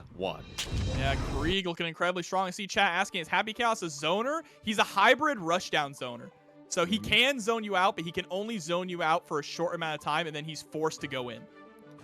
Yeah, so interestingly, he does not have a fireball, though I do get why you would ask that. So the orb that he throws out is Curse. It's unblockable, but it does no damage, does no pushback, etc. What it does is makes it so that the reticles focus faster on the opponent. So especially on such a fast character like Chipp, that can be crucial in the matchup, especially when you're going for that steady aim stance and really trying to catch Marvelo during his approach. Yeah, absolutely. Very well explained. Let him throw the gun like a fireball. All right, we're cooking a little bit too much here. The DLCs can wait for their new special moves, but we cannot wait for game number 3. Oh my god, that actually be cool. Instead of reloading, he throws the gun and just pulls out another one. All right, wait, honestly, you know, maybe we're kind of cooking here. Arxis, take notes. Bro, he's got the Torg. The Torg pistol. Oh, it throws when you reload? Yeah. I think it's Torg. Is it TDR? Chat, let me know. I think it's TDR. Maybe I'm wrong. Oh god, it's a throw whiff is what it is. Mutually assured, whipping right in front of your faces. That's a burst coming out from Marvelo. Caught you on the other side, trying to look for the dash block. Oh, there we go. Right into the super. Should be enough to get the kill, possibly? No, not quite. Happy Chaos of all people survives that, bro. He might have paper skin, but he's definitely got some concrete bones there. The 6K not enough, so we slash on through with the far slash. All right, this is the big tug of war match here, right? Whoever can get that substantial lead, the 2-1 lead. Kreeg about to get burst back, already starting off a strong offense. Just walking Marvelo to the corner. He does not want to press a single thing. And look at that wrist gauge. There's the mortal counter. Your health bar. Oh my god. Hold on. Nah, bro. Surely there's no way you do not. Is this hell? Nice comment. Now show it to me on someone other than Chipp. Yeah. But we're out of the trading mode on this one. We are tied up 1 apiece, 1 game, 1 round. Kreeg with a 90% combo with the full cranked wrist. You know, it's to be expected. 50-meter behind it as well. Now Kreeg trying to play evasive, play the footsies game against this Chipp 2K, but it's so scary. Alpha Blade brings us back out to mid-screen. All right, and again, just holding FD for dear life. Gets the whip punish, though. That's exactly what we were looking for, right? Just FDing out so we can dash in and get the low. Ooh, swinging on through with the far slash. Careful of the reticle right behind you. Marvelo still gets caught out here, but no burst for Kreeg. Ooh. Oh, that was scary too. You saw Marvelo hesitate a little bit before going in because that 5K could have actually hit the Gamma Blade, which damages Chipp as well. There we go. 2-1 here in Marvelo's favor. Swinging back after that devastating round, getting killed off of 1 combo. Yeah, to be able to kind of recompose your mental after that and be like, all right, you know what? It's a Happy Chaos versus Chipp round. Yes, I let myself get, you know, cranked on the risk, the full 100. And especially, you know, you think it's your time to try and match out, right? You see in the bottom right, oh, Kreeg has no bullets. What is he possibly going to do? He hits you with the close slash to the face and you're like, oh, God help me. That was so brutal. It really was. Bro, The slow-mo close slash, the high knee straight to the gut. You die in the game, you die in real life. That's that kind of combo. But there's the burst early on from Marvelo. Both of them trying to get that early momentum, wants to build the snowball in their favor. There we go. Scared to try and look for the steady aim instead. Tries to catch the approach with the 2K, but Marvelo finds the whiff punish. Oh, there into the lead grab. First command grab we've seen so far in this set. And now set point here for Marvelo. Kreeg was so strong in some of these rounds, but still, when Marvelo is able to get his pressure started, what are they supposed to do? Happy Chaos really not great on the defense. When you find the mash out, you know, with a 2P or 5P, you get a lot of corner carry, a lot of reward off of it, but still so scary to try and mash through. Yeah, especially against a character like Chipp, right? And there we go. We do actually get our 2P. Sends out the clone too. Huge reward off of this. Into the kill. They are clean with it. The triple 6S routing. Kreeg down but not out. I love how after getting that 2P, we just immediately go into the clone, right? Like, I know I'm not going to get a lot off of this, so I'm going to predict you're going to try to fight back. Here we go. Set the steady aim. Scapegoat. No curse behind it. Instead, taking the fight to Marvelo. The FD made it so the roll didn't cross up. Wow. Okay, Kreeg is starting to find the opportunities here to press that 5P, like you were mentioning, to get out of this pressure. Ooh. Scary J2K on the other side. No confirm. Marvelo spends the burst for the Wild Assault. Taking that opportunity for the knockdown. No pressure. Instead, just has to reload some of those bullets. Gotta be careful about the resource management. No burnout required. 6S once again. The Yata put all the force behind the swing. Kreeg brings it to game number 5. Bro, not the Popeye punch. Yeah, actually, the full windup, the 720. I love how lazy Happy Chaos is with his animations. So much character. It's true. Like, they're so well animated, but you can tell the personality behind it. You know, he's going through the motions, but because he's got all the magic behind him, he's like, oh, okay, I can just mark it. And still does so much damage, too. Bro can't even put on his jacket on, right? That's all I'm saying, bro. He T-poses and the jacket just, like, materializes onto him. He's like, yeah, we got it. But all right, let's see. Jumping into game number 5. A top 8 qualifier.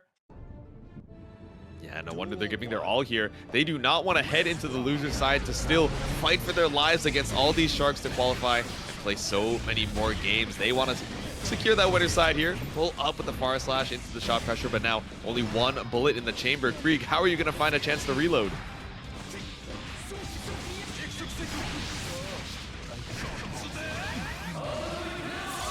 Well, hard knockdown here. Kreeg does have 50 meter available for a YRC, but instead we just go for the IBFD to create some space. Oh my god, the 5P to Antia, the J2K, so many times standing on top of the scapegoat. We've been seeing Marvelo just jump right over, make the ambiguous left right off J2K. So great response. Kreeg steals the momentum back, has more than enough resources to shoot you out of the sky. It's set point Kreeg. Yeah, and also willing to challenge, too, with a lot of 6S and 5P from behind or on top of that clone, right, to try and catch Marvelo and get those conversions. It's been working out really well, and Kreeg is threatening to steal this. Here we go. We kick on through. 5K, 6K. Keep it simple. Get the resources back with the Deus Ex. Our knockdown could be the last mix-up here of the set. Marvelo still has burst cooking, though.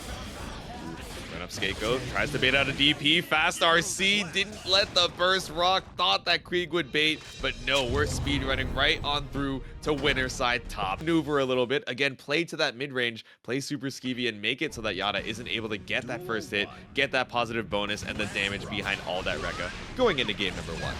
Pineberry right off the bat at round start. What an explosive, no pun intended, way for Yata to kick this off. God, look at all the damage already taken here. Yata gets the hard knockdown with the blue Wild Assault. Now we got looping, positive bonus. How are you to escape?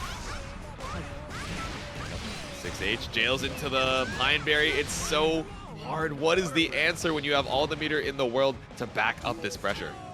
That's what I'm talking about. I feel like Elphelt is one of the scariest characters to deal with when you're at low health, right? Yep. The fact that she can just squeeze out a little bit of damage on you because those Rekkas are so difficult to guess the high and low.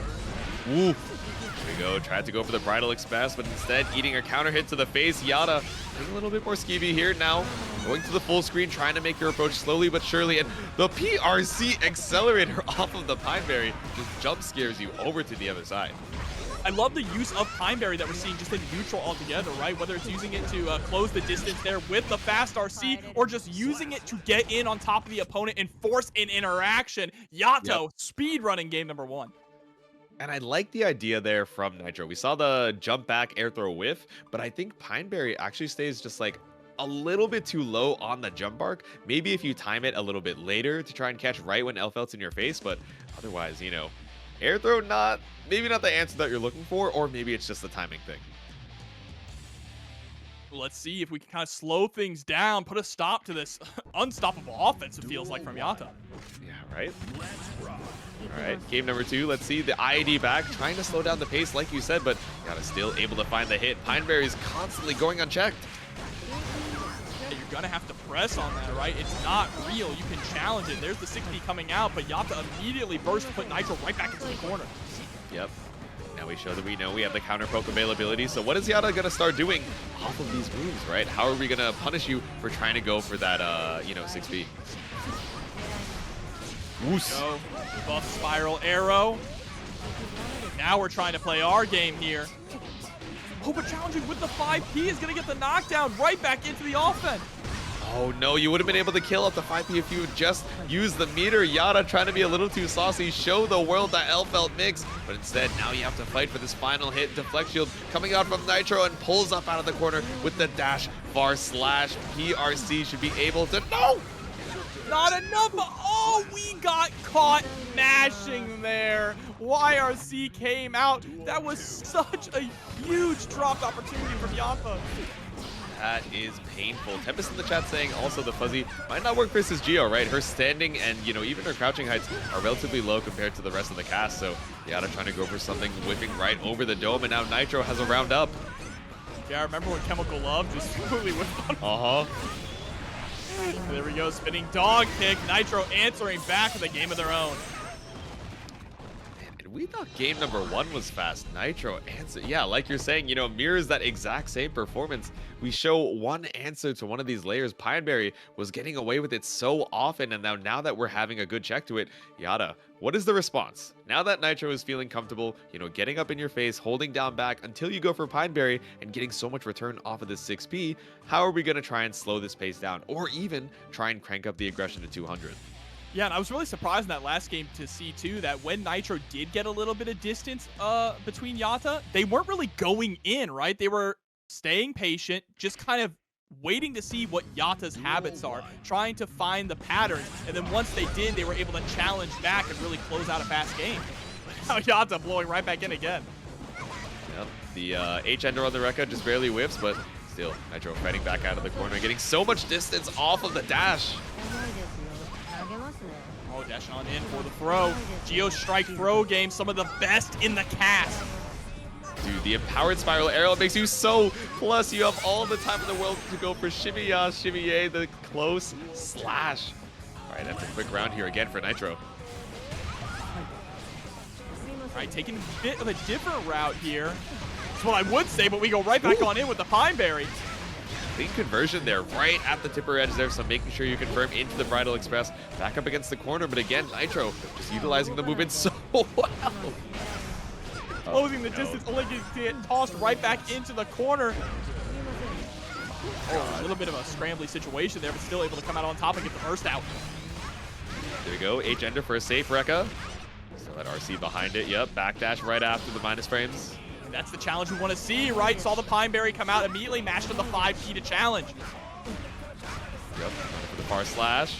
Little Rekka action here for the fast RC. Baited out the burst, but Nitro just waited a half second longer. Now, still able to try and seal out this last round. The fuzzy does land. Nitro is 2-1. Yeah, you can see that Nitro has started to adapt, right? Is now starting to challenge a lot of these fake strings here from Yata.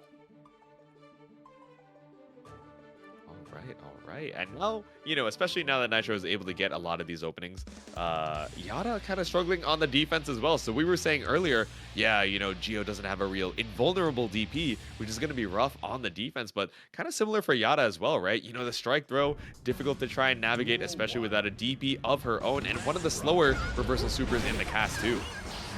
Oh, but there we go, early burst from Yata. Again, just utilizing that Pineberry to try and force some interactions, force some situations, but Nitro really starting to consistently now press against it. Here we go, the empowered special is getting us so much damage. Spinning dog kick once again, just clearing so much HP from Yata. Now you got to guess for game off the hard knockdown. Yep, nice low check. Flip kick, doesn't find the mark. Now we go for the rebound shot. Oh, no, if you got the pickup off that, that would be pretty nasty, but it was an awkward gravity situation. still so nasty that the shot was able to put Nitro into the corner. This is a massive opportunity here for Yata. Can't allow it to go to waste. Just harassing Rekka after Rekka after Rekka. Oh god, yep, reset into the S-Rekka once again, waiting for the 50-meter to come back up after the tension penalty. It's not a confirm off the Pineberry pickup. BRC for the dash cancel, just trying to avoid the burst coming back up so soon. Burst still available for Yata. Question is, oh, we don't have to spend it, is able to get the boombox out. Taking the round. Yeah, back throw with the mixtape, trying to change up the set list right now as we attempt to tie it up 2-2. All right, Yata got some wind in their sails for sure. Oh, the growls. Hard knockdown once again with the Blue Wild Assault. It's still reached! Oh, and there's the gunshot. What song is right now? Oh, what song is Elphelt Throw? I don't know, bro. That is a great question. She would definitely rock the Jet Set Radio OST. That's my read. But man, Nitro had the read to try and go for the deflect shield on the Rekka, but I think if you're able to dash in, especially after the hard knockdown, if she's not already spaced out of the Rekka, she is still able to reach with that low follow-up like we saw. So Nitro had the right idea, but Yata was just one step ahead and one step closer to the reverse sweep. It's game number 5, Jobber. Here we go. Duel 1. Tempest in chat, dropping knowledge as well for Elphelt with the matchup. Mentioning that Gio can't 6P the Pineberry, so you have to go for that 5P press. You know what I mean? Something quick, something safe, just be able to knock Elphelt out of the air. Chad, he doesn't know. Uh-oh, here we go. Yep, send the supersonic screech, break the glass. Nitro losing so much HP on this one. Rebound shot to keep you locked down. And I like that that keeps you reversal safe as well. You know, stay on the other side of the screen. Enough time to block, but this should be reversal safe as well. Had all the time in the world to block. Just waited out for PRC. Yeah, dunked out of the sky with that close slash. And then the overhead there. Again, so difficult to guard against this character at low health. And now set point here for Yata. Damn, ran up for the 5K. We've seen run a 5K from Gio 1,000 times. But Yata keeping you locked down. Tried to go for that counter poke, but just a little too slow. No burst coming out from Nitro. Again, the micro delay. You also see that Yata is able to constantly steal Rekkas over and over and over because Nitro isn't really challenging them, right? Yeah. That reset on the Rekka is not real, but what is real is Yata moving on to top 8 winner's side with a perfect. So in general, right, it costs so much more focus to try and play the zoning game plan, especially against Johnny. He gets one Misty Step into the Mistfinder and now he's able to dash into your face. So let's see. They even got kind of the matching skins here. The men in black here. MIB, MjKurase tries to make his way in, has the Curse State of Fire, but clears it out with the vault. Yeah, there we go. Shot point blank, step right back into the corner. Get the focus on deck, into the far slash to break the wall. Yep. Ooh. Yes, the card right behind you, trying to, you know, RC and just wait to see what Luke ends up doing. Goes for the card crush. Oh, I love that we're utilizing the flip there to get over the curse. That's really smart from MJ. Great way to close the gap, too. An anti-air there with the misfire. Oh, my God. I just got shades of Exert. Bro, clean. Breaks the wall with the super jump as well. Ready for the high wall splat. Bro, the wall splat there on the high misfighter was like a level 3 misfighter in Exert. That was scary. That's what I'm saying. Bro got launched. He got launched into the other stage preemptively, but all right, preemptive YRC, you have 100 meter, you might as well spend it. BRC doesn't find the mark, but it does find the backdash on the far slash.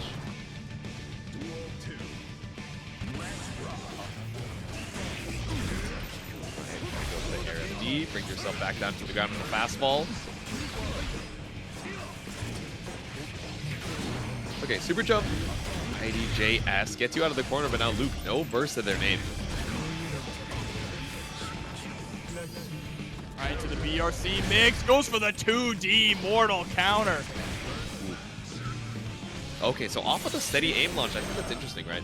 Opts to go for full reload on the resources instead of immediately cashing out for the hit. Still able to break the wall as well, but just goes to show you, right? You have to be a little bit more active about the resource management. But the other resource you forgot was the health. It's hard knockdown for MjKurase. One hit away from stealing game 1, and we wait out the YRC and slash on through with the Mistfinder.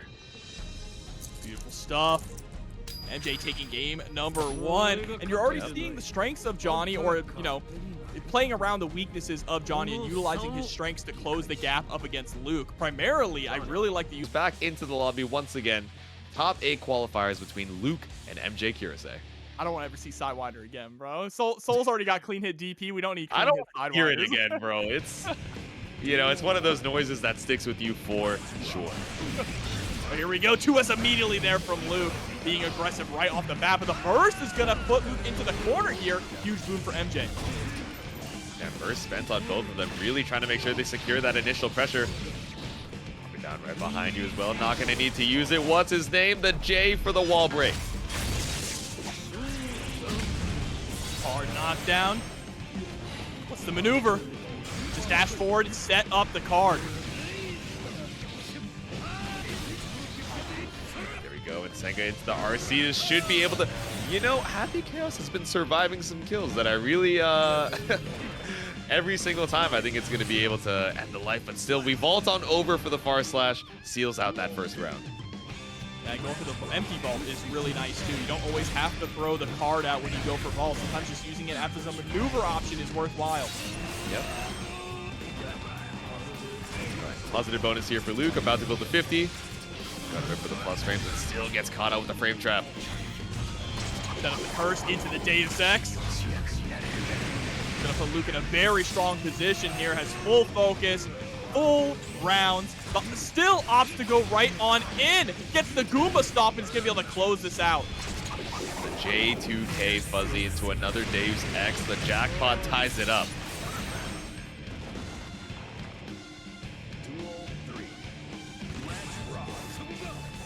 Alright, slide starting off there from MJ. Nice and simple. Oh, okay, it traded with the curse. Yeah, so now you don't have to hold that state. Oh no, 6P catching you in the corner. Gonna get set through the wall too.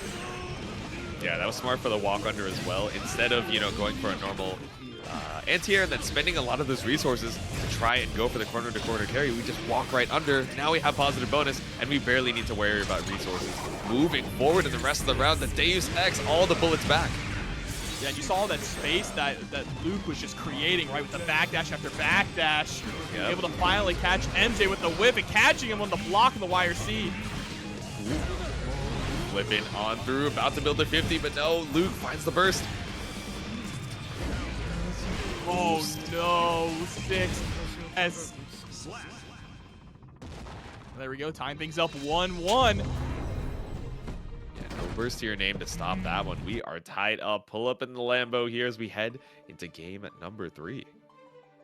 And I like the extra aggression that we're seeing from Luke, right? You saw the round start immediately going for 2S. Just does not want to give MJ any room to breathe, any room to play that poking game, set out cards.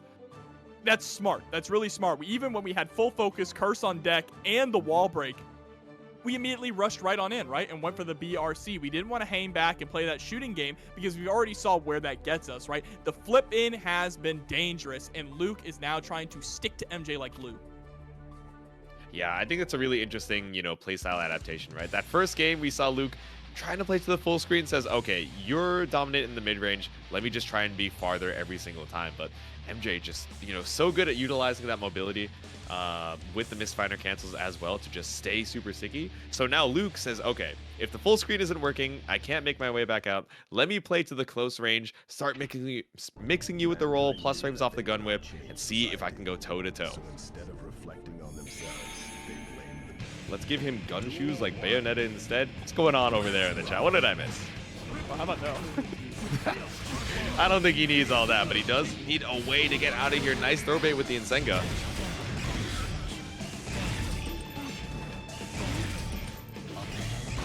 Again, you see just trying to figure out a way to close the gap. Now we're starting to switch it up again, playing more of a zoning playstyle. Is going to get caught, though. Wait, that was so smart. The vault with the deal. The second, you know, hitbox there with the card catches out Luke right behind the scapegoat. All right. MjKurase going strong into round number 2 with the full burst available.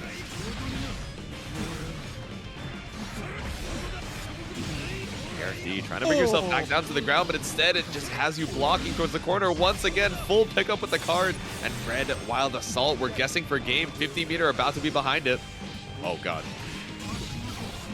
Right, there's a knockdown. 100 meter goes for the BRC. Takes the opportunity there to set up a card and just gets the honest close slash. Honest mids.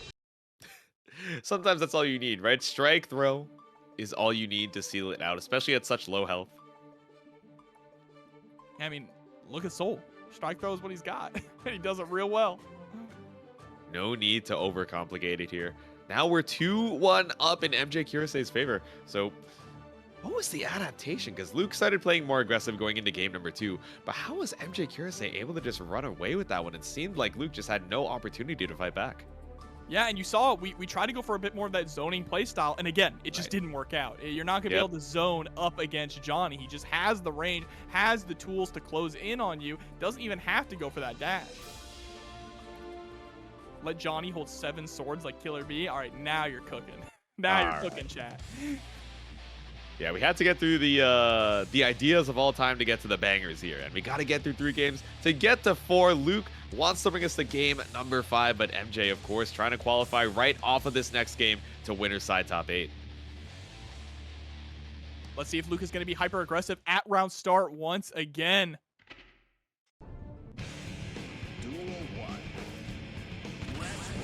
Far slash? No, instead IAD JK. That is a bold jumping from MjKurase, right? Especially because Luke gets so much off of an anti-air, but a lot of respect established off of that round start already. Oh, but there we go. Dash up 2K, able to stop the 5H coming out from MJ.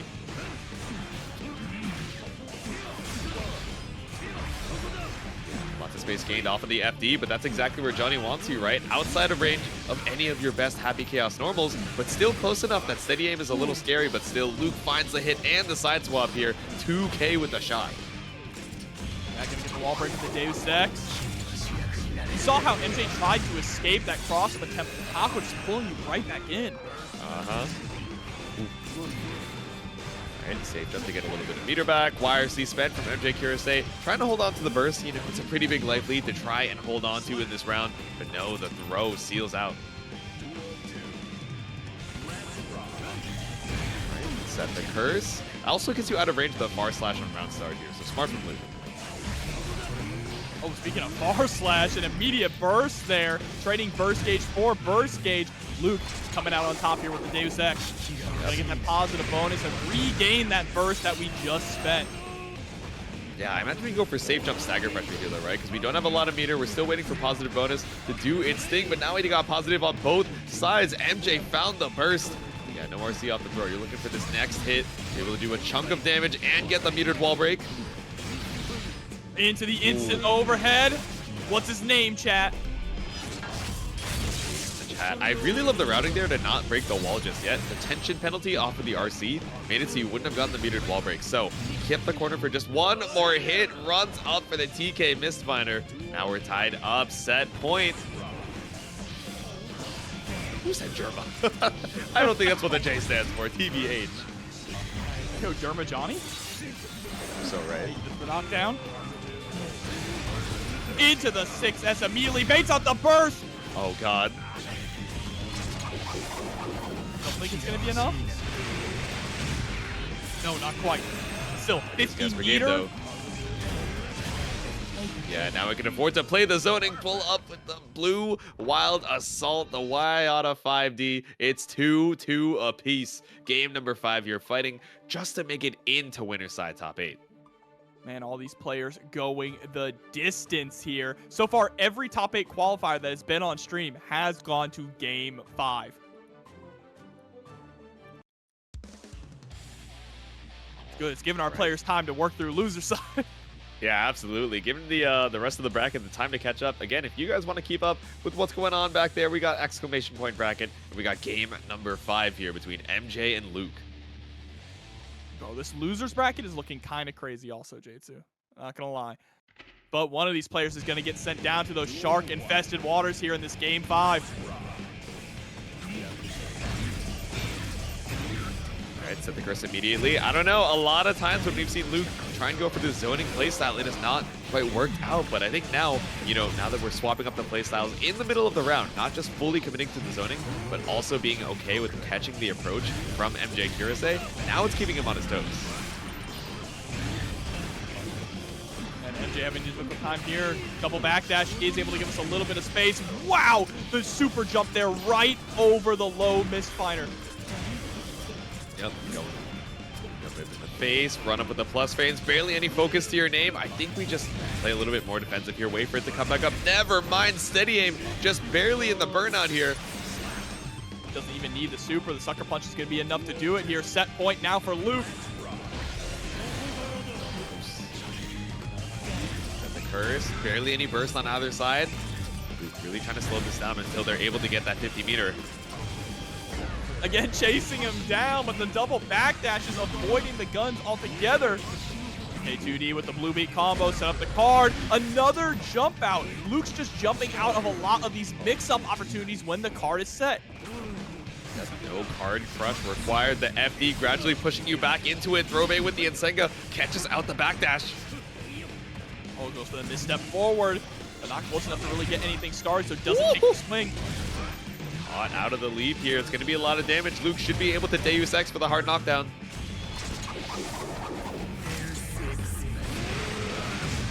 This could be leading to a possible final mix-up. MJ's got to spend this burst very carefully. YRC to K2D immediately, but a YRC entering right back. We mash on 2P. Quite kill. It actually spaced out with the FD, but Vault with the card behind. We saw it before. We see it again. 2 hitboxes, 2 games apiece. Final game, final round.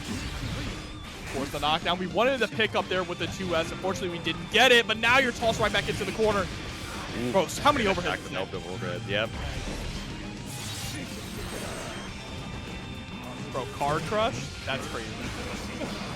Alright, that's first. God, again, set up the card right behind the scapegoat. Luke isn't ready for it now. It buys MJ the corner. Pick up into the Joker trick. Now it's guess for game. Full burst, full meter. But you know MJ's looking to bait out any defensive option. You have 5K. You gotta watch out by going into the ready aim stance. He can just throw out that Joker trick. Yep, you know he's looking for it, so that's why Luke pulls up for the dash 2P. Too far away for the 6S. BRC, gotta block this. K2D and the OTG, the house always wins. And off the purple beat too, the second time that happened, seals it out 3-2 in the final round. So toe-to-toe, back and forth. MjKurase qualified my permission. Just a big J. Yeah, exactly, the ASCII J. Oh, you got one? Okay, well, save it for when they're on the screen, because right now we got Symphuukai versus Kreeg here for our first winner side top 8 match. I feel like Kreeg just matches the outfit of his opponent. Yeah, right? Just blending in here, trying to put a little bit of visual noise, but anyone's the master of visual noise here. It's Testament, right? The Baja Blast, Grave Reapers, the Succubus to try and get out of the corner, and now it's an RC for full corner carry and baits out the burst too. And that should be dead here. Succubus going to carry all the way to the corner to get the wall break. That was good in the scaling towards the end there, but all we needed was the wall stick, just barely to close it out. Oh, we got that Testament theme playing as well, too. The Megadeth vibes in full effect. Hell yeah. All right, set the clone right behind, 2K2D. Yeah, it's hard to contest here for Testament. I don't know if you have a really quick poke into special cancel that's able to safely, you know, get Scapegoat off the screen. Look at this chase down, too. Symphuukai really trying to stay in that optimal range of the / and the 5H. So Kreeg finally fighting back, getting the super out on deck to refill those bullets and get the wall break.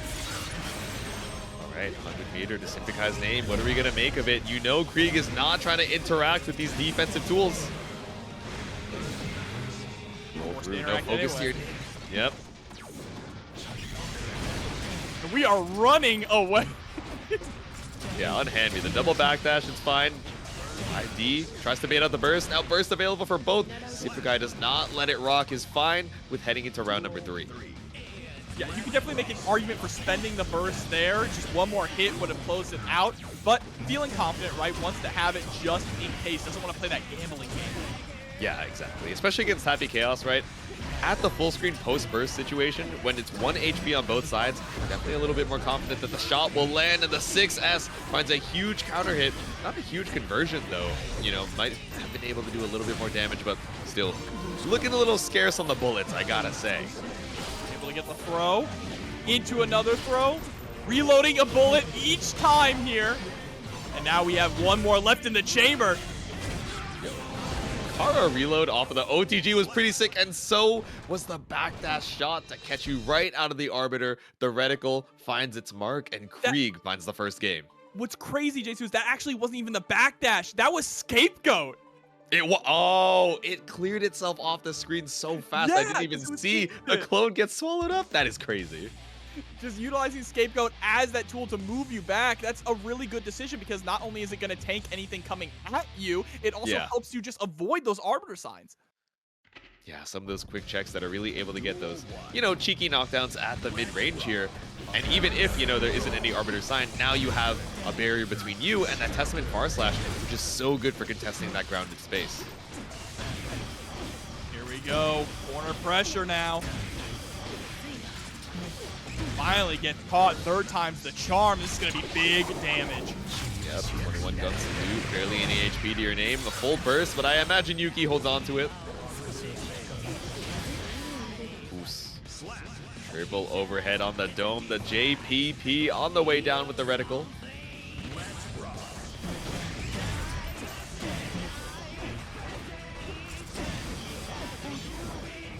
Sends out the clone this time just to see if Symphuukai was getting a little angsty trying to press back, but instead we go for the throw option.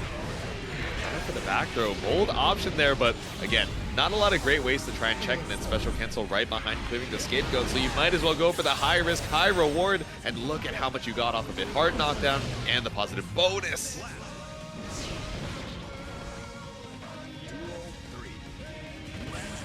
right, round 3 immediately sending out the curse.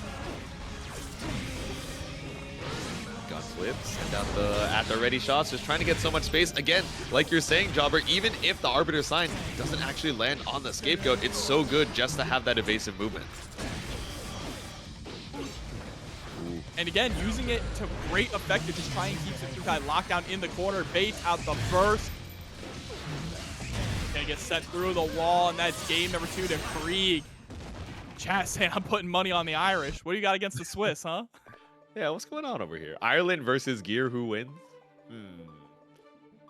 Hey, Testament, who has more guts? So this is a battle of Europe. All right. Battle of the borders here. Man,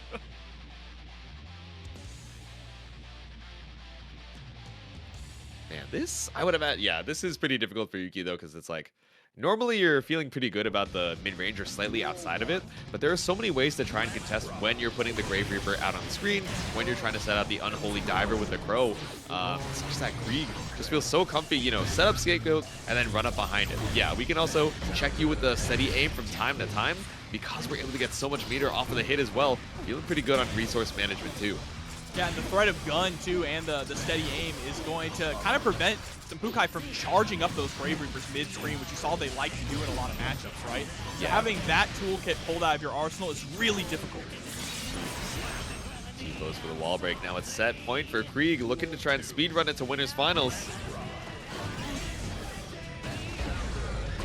Oh, just a run up bar slash. Look at the juggle on that.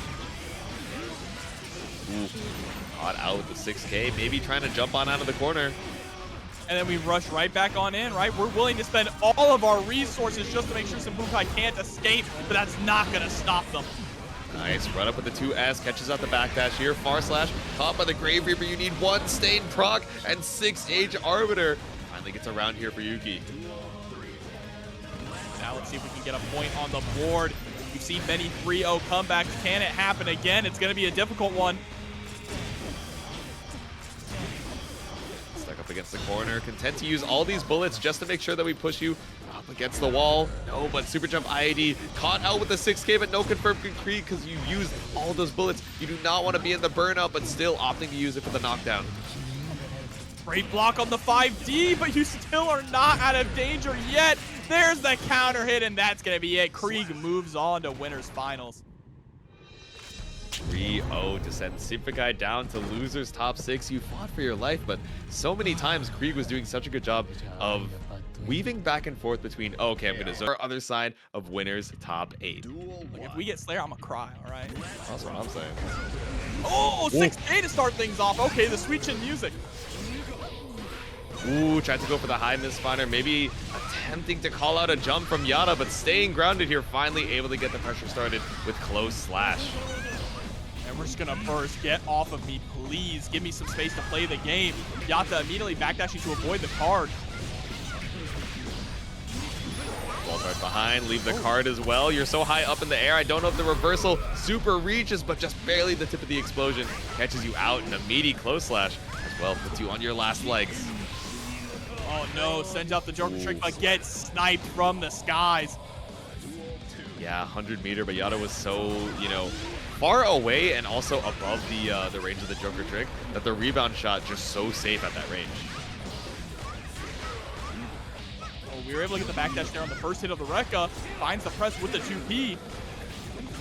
Ooh, shoot on through with the 5H. Doesn't find the mark here, but you are right out of range of the card draw. Yeah, and you see that Yata also utilizing that Vital Express just to not allow MJ any room to escape. Recognizing that Johnny's going to suffer in that close range game. Ooh. Right, looks best to try and get out of the corner. You just need one good hit, but MJ looking to try and even it up with a strong counter. Ooh. Fully charged 5D, but now we're back to neutral, not where you want to be. Ooh. Pineberry for Vault, but just barely able to get your hitbox out a little bit faster. The multiple interactions you needed gradually coming through. 50 meter available, but the shot stops you right in your tracks. Yeah, we got a little too greedy with that flip in. Had 50 meter, didn't have to get too aggressive, right? Could have hung out just a little bit to see what was going to happen, play a little bit more reactively. But that's going to allow Yata to take game number 1. Indeed it is. Yeah, what a scramble towards the end there, right? We were like, MJ, you know, you break the wall, but you have to wait for your positive bonus to come back up. But again, just doing such a good job of enforcing a lot of the pressure in the mid-range with the misfire, which allows you to, you know, with that respect established, pull up with the vault, put the card right behind it as well, and make Yata feel a little bit more hesitant to try and challenge. Go, getting the wall splat, break it with the wild assault. Knockdown off the rip, goes for the high misfire jump in. Oh, that instant overhead with the fast RC is so nasty. Get the super, close out the round. It's one of the fastest rounds we've seen all night. Basically, no, it is a perfect for real, okay. Yeah, just trying to avoid any of these grounded buttons round start from Yata, but still gets caught on the way back down. We're resetting the Rekkas. 2B stops the assault. Oh my god, point blank 5-8 in that mortal counter, but we flip right over the Pineberry this time. The explosion not going to reach you all the way up there. Jumps on for the TK misfire, but it's a burst from Yata. Still stuck in the corner off of the card crush.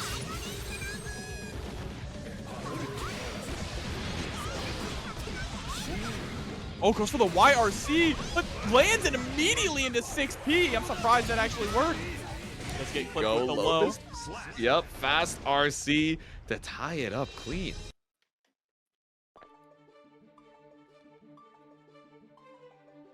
All right. So competitive set here. I like the different adaptation that we're seeing. I definitely appreciate how Yata is trying to really play that super fast rush down game. Get in fast, get in quick. Don't allow MJ any room to breathe and start pushing out those really long range normals, right? It really is that tug of war of who can play in their optimal range. Yeah, exactly. Elphelt really wants to make her way in, and Yata really wants to keep MJ on his toes. You know, how can we make it so that when I approach with Pineberry, you're not immediately primed and ready to start looking for this anti-air? Tries to be a little squirrely with the air movement, but no, MJ just waits back down on the ground, finds a strong anti-air in 6K. Goes for the double Rekka there, ending with the gunshot. We are mashing on that 2P. Remember, the very first hit of that Rekka, she can't constantly reset into it. That's when you can challenge. But trying to challenge can lead you sometimes into situations like this where you take a ton of damage to get sent through the wall. Yep, Supersonic Screech about to build the 50, even more up the positive bonus. Just go for Kara Super. MJ is going to hold on to that burst. dominating round there. It's so back and forth. Just maneuvering out of the way with the Wild Assault. Garidos Express right below, tries to go for the anti-air close slash, but instead MJ with a smart air stall, still stuck in the corner here. Nice pickup. Yeah, squeezing out some respectable damage too off of that 6B. Okay, a little trade, both of the knockdowns here. Flips right over the super attempt. MJ just getting caught, kind of flailing at the moment here. And this round is looking all Yata. One more hit to close it out. Any misfiner? Yep. Not to find any knockdown here. Just run up for the Rekka. Even without meter behind it, you're at such a high health lead. You're like, okay, I think I'm fine. I can survive a few more hits. Let me try and high roll here to put another game on the board. I mean, not only that too, but the odds of being able to block that 50-50. And then if she really wants to, she can just loop it back into another 50-50. Hardest character to block when you have no health remaining. Yeah, exactly.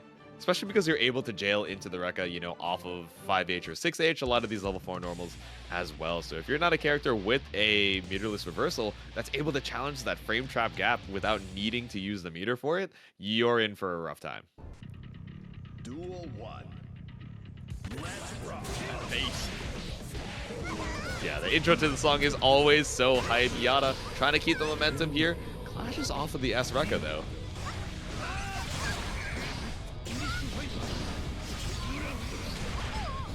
Ooh, nice. I like the scoop, the air throw to bring you right back down to the ground. Does not want to have to worry about any of that rebound shot action. And 2D's going to whip right after the Pineberry.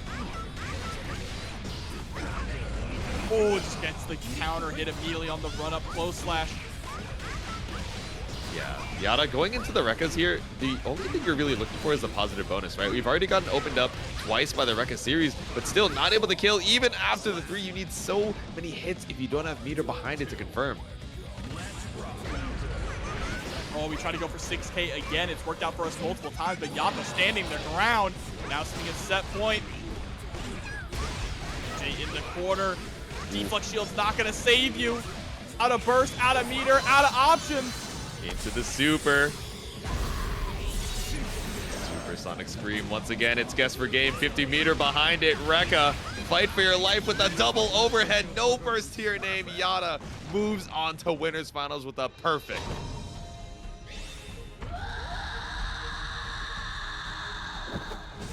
I love that. I had to give that the space it deserved. I'm so not a normal health character, but Chipp, not a lot of opportunities to be wrong. So what are we going to rock with? Micro dash 2K? No, instead, ground start sweep to try and whip punish, you know, maybe a far slash or a 5H from Mike.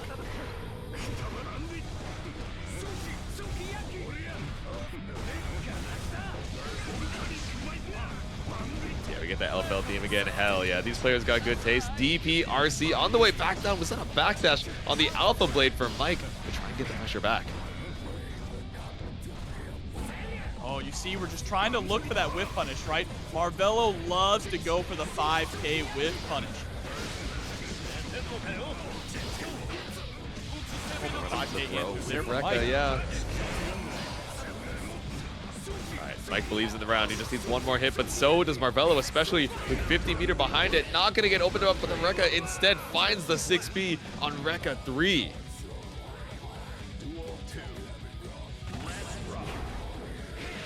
What a just block there from Marvelo.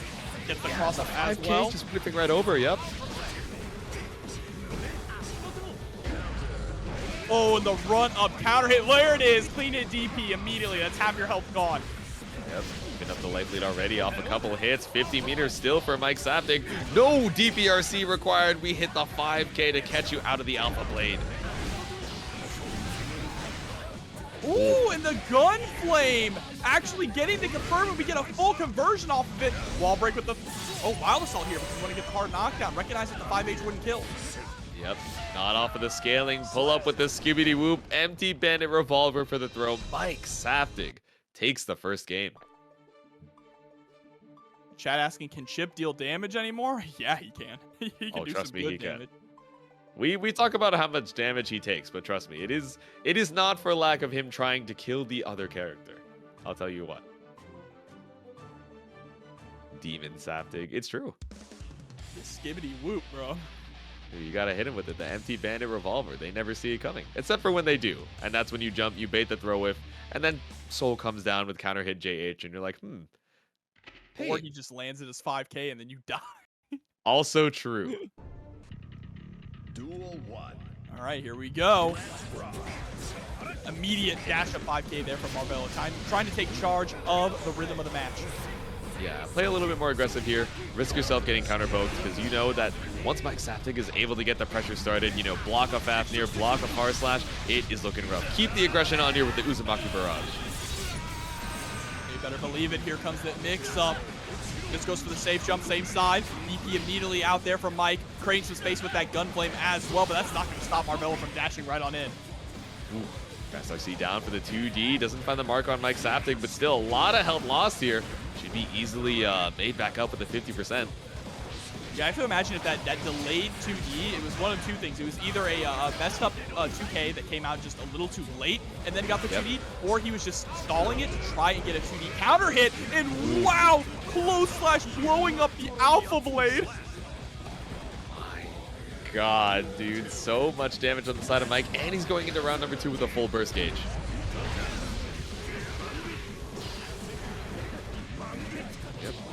Losing with JH and 2K. Running a Beta Blade right out of the corner. You're a madman. Right in his face, you believed in the Far Slash and just said, let me do point blank immediate release Vortex to counter poke you and put 2-0 on the board. I mean, why not? You also had 50 meter to back it up, so in the event that Marvelo blocked it, you could just RC and keep the pressure going. Exactly. Right at that awkward spacing, you had the meter behind it, so you might as well go a little crazy, go a little aggressive here, especially off of the counter hit. It definitely paid off. The real psychopath souls are the ones who do it with no meter to protect them. Exactly. It's like when Rat does like 3 meterless bad moons in a row, but Mike... Yeah, that's like evil Rat. He does 3 meterless vortexes in a row, trying to go for the low profile and trying to look for 3 games in a row here to send Marvelo out of losers top 8. All right, jumping right into it. Let's see if Marvelo is going to keep the pressure up with 5K. We did get the skin change. Fresh new threads. The neon green not doing wonders just yet, but it's still the start of the round. Stuck up against the corner, using a lot of this meter to try and FD Mike out. Oh, the backdash there after the bandit. The bandit was a little too far away also to get a proper punish on. Woo! OTG doesn't kill. This is so scary right now for Marvelo. You have to play perfectly. Can't make a single mistake.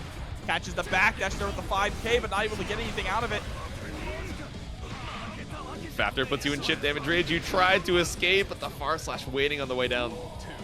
And now set point here for Mike, threatening to get a 3-0 on Marvelo, but there's the mortal counter on the 2D. No wall splat to the T-pose. Positive bonus for Marvelo. This could be what you need, but tries to run up 2S for Mikesaftig to stop the approach and baits out the Beta Blade. Bro, your health. Into the wild throw. That might be it. Yeah, coast to coast. No, we drop it. A little too far from the corner. The wild assault momentum just not enough. Probably frame kill there on the first Rekka. Goes for it again, but the wake up 5K 2D. No fear from Mike.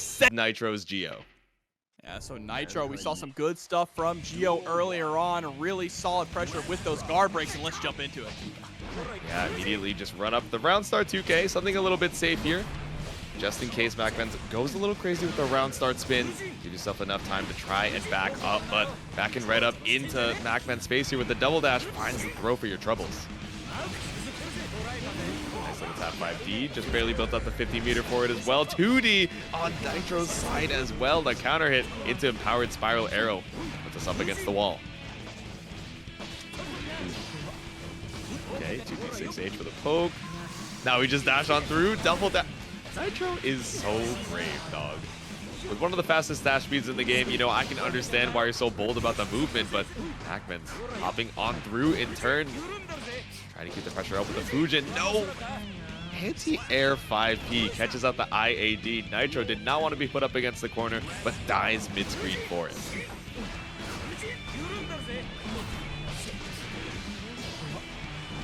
Safe for the soft knockdown. MacMens gradually building up that meter.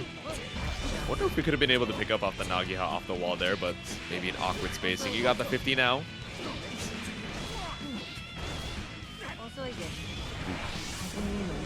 Alright, wall spot with the 4K. Spinning dog kick to even out the life lead.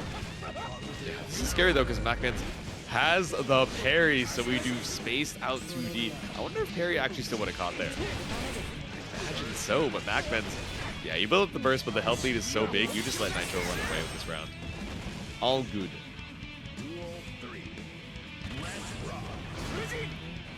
Alright, tied up on the rounds. Nitro waiting for the burst to come back up.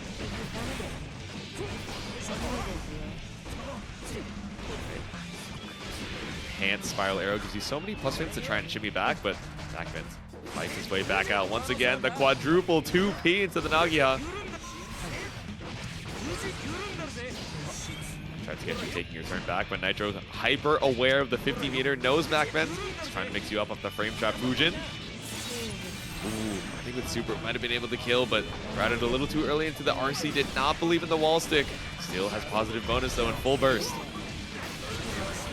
Burst immediately comes out here from MacMens, sends out the butterfly, runs right behind it, able to get the block out in time. Run up DP RC from Geo just to try and make sure you're keeping the pressure on here. 50 meter for MacMens. Are we going to let the parry rock? No, it's BRC. One touch apiece. Oh, he's trying to spin on in. Does get clipped by the jump in. And there it is. Dash up low. Dash 2K, my beloved. Just barely catching out MacMens. Hitting the 5P. So running up for the low profile. If it was 2P, I don't know. Maybe it could have been a double KO. But Nitro clutches up game number 1. A double KO would have been kind of crazy. That's what I'm saying. Alrighty, already so back and forth in this game number 1. I think MacMens, you know, doing a good job of making sure that Nitro, when he's getting his back up against the wall, is not just getting free IADs out of the corner. A lot of times checking it with the 5P without risking too much, you know. Pretty low recovery move with a lot of good range.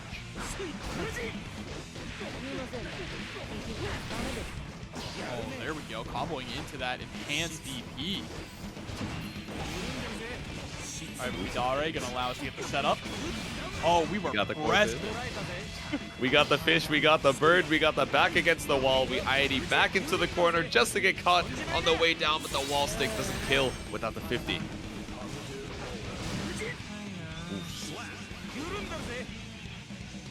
Alright, so MacMens answering back in a big way though, but Nitro holding on to that burst here.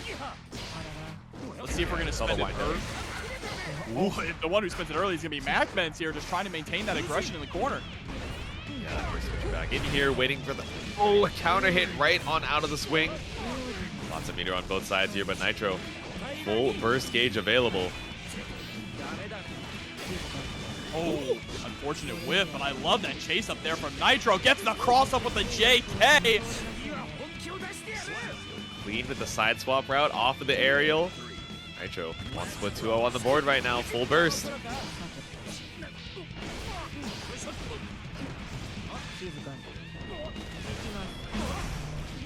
Ooh, and the guard crush goes for the strike throw game again.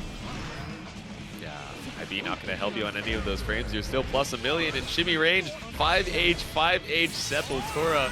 Now we got 100 meter for you to guess per game. Spinning dog kick. Gonna be enough to get the kill. Absolutely. And Nitro going up 2-0. We had so many close sets in these top 8 qualifiers, but now that we're in top 8, these players are cleaning house. Yeah, they're trying to make up for lost time. They're like, all right, enough of these game 5s. I'm trying to show you why I made it into top 8 in the first place. Now, MacMens, I don't know, a lot of good checks here from the 5P, 2P, but I think Nitro has quickly adapted, saying, all right, you don't want to go for anything too committal, so let me stay right out of range of these, you know, quick, safe, but ultimately not the longest range buttons that you have, and go immediately for the whip punish, and especially with Geo having such great dash speed, perfectly equipped to do so. Yeah, and also being able to cancel that dash with any button at any time, right? Means that her whip punish game is phenomenal. Yep. Ooh. There we go. 6P on the arrow. Not going to let you get the plus frames for free. Stuck up against the wall with no burst.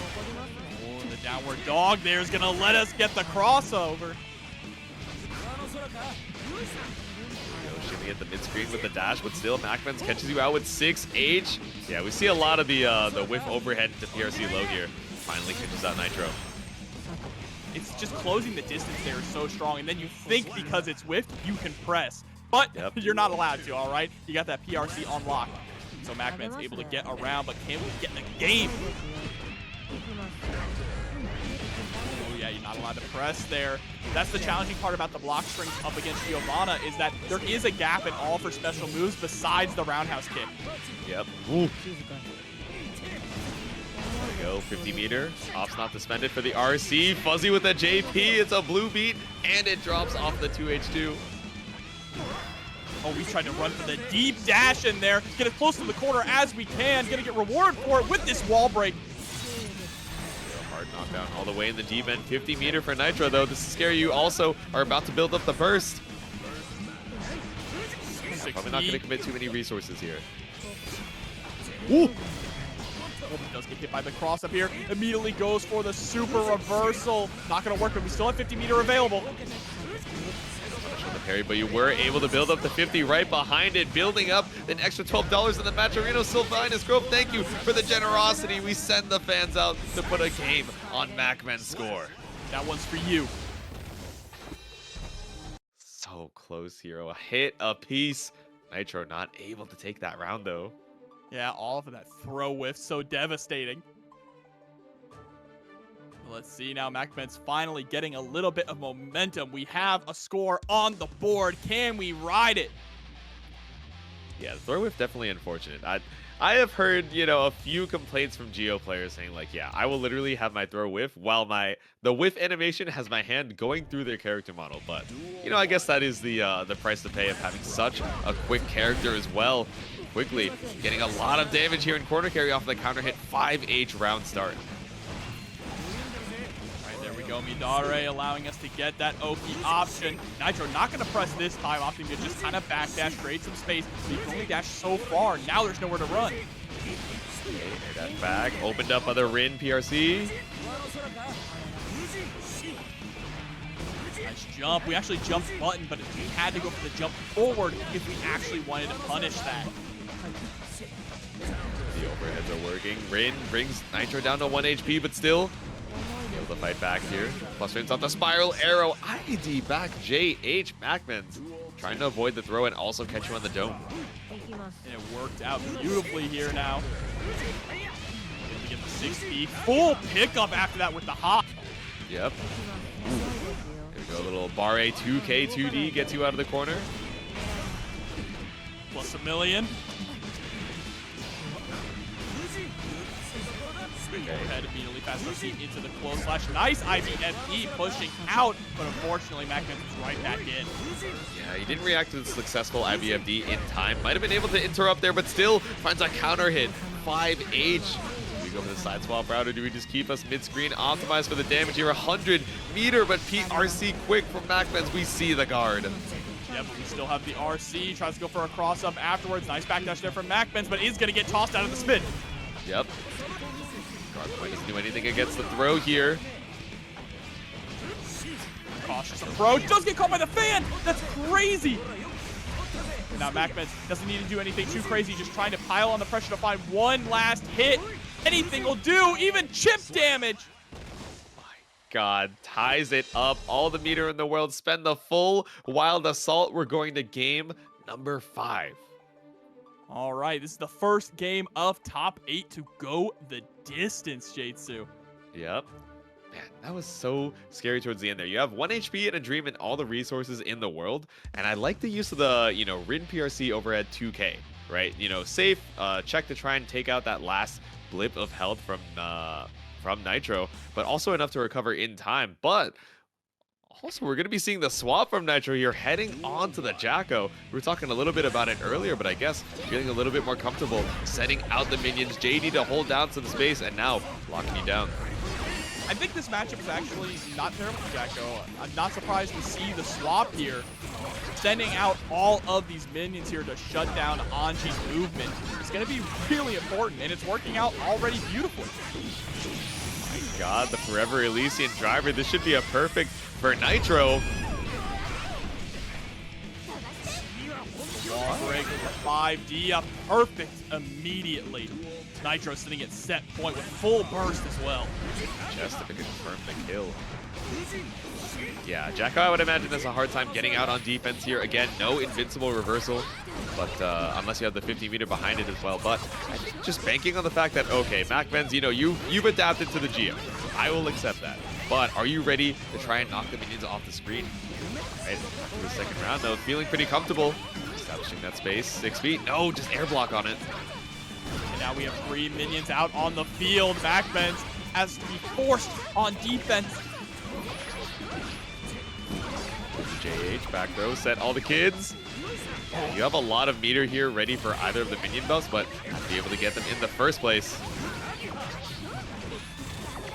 Yeah, we might just opt to spend the meter as well to summon another minion if we're forced to, once we can force that block. Woo. Yep, there it is. Immediately goes into the RC, puts the minion out just to keep the pressure going, but now there's no minions, no meter. Wow, he sniped the minion out of the sky with the anti-air. Beautiful follow-up MacMens taking it to final round. And the BRC to stabilize the combo. No drops here. The last round for all the marbles. Nitro tried to go for the matchup knowledge check, but MacMens adapting beautifully. Let's see what we can do in the final round. Nitro is going to get burst back real soon here. Yeah, 6B definitely super committal, especially when Jacko is right next to you. That counter hit 2D gets us so much space out of the corner. And neutral jump JH as well keeps you locked down. Oh, tries to go for a fastball there with the PRC. Not going to quite work out. Still maintaining that pressure. Baits out the throw, but the PRC into 6B allows MacMens to even the score. Yep, you're waiting for the 50 so that you can force the Fujin mix. Tries to run up for a throw potentially, but 2K2D gets Nitro out of the corner. Sets the kids. 5D with the tap. Burst immediately. Don't even worry about the burst bait. 50 meter to your name in a dream. Still doable for MacMens here, but the more that minions come out, the less this dream is going to come alive. And there it is. Gets clipped right in the dome with the minion. Caught not holding FD. ID soccer kick from all the way downtown. That's going to be it for MacMens out here in the final. Passive on defense, but no, he is willing to show you that he's got the invulnerable reversal, meterless, and he will let it rock multiple times until you respect it. We are heading into loser side, top 6, MjKurase versus Mikesaftig. There are so many matching colors tonight, honestly. It's kind of weird. Oh, but here we go. Huge confirm right off the bat. MJ spending the burst about down at 50%. Still believes they can bring this back. Bro, help. Help! Oh, but gonna get knocked out of the corner. MJ, another lease on life, but can we capitalize on it? You only died twice. There we go. Girardi to break the wall. And he's going to take us back to neutral, though. But we keep the pressure rocking. DK misfire straight into the Joker trick. This time we get the hard knockdown. What's the play? All right, we set up the card. He's trying to send out these misfiners. Oh my God, you're kidding me. Wasn't even looking at the pickup though. It snipes, goes for the low misfiner to call out any kind of approach option. Low misfiner is so solid too because it is going to blow up that vortex, which we saw Mike tried to go for. Moving on in, gets the low, pick up with the close slash into the 2H. Back to neutral again. MJ didn't have the resources, but sends out and Senga right at round start. And is gonna get the wall break again.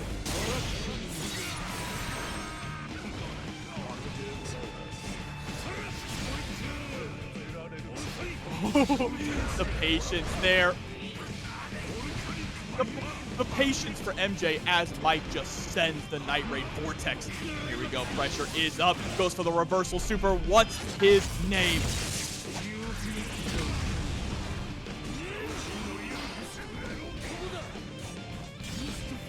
Interesting. that MJ didn't go for the OTG there that we saw earlier on in the bracket. I'm still curious about the way that how we're going to be heading into game number 2 here. How Mike is going to try and make his way in. Like you were saying, right? MJ making such good use of the Mistminer to make sure that you can't just be careless about your approach here. Yeah, that low Mistminer really has been the play so far.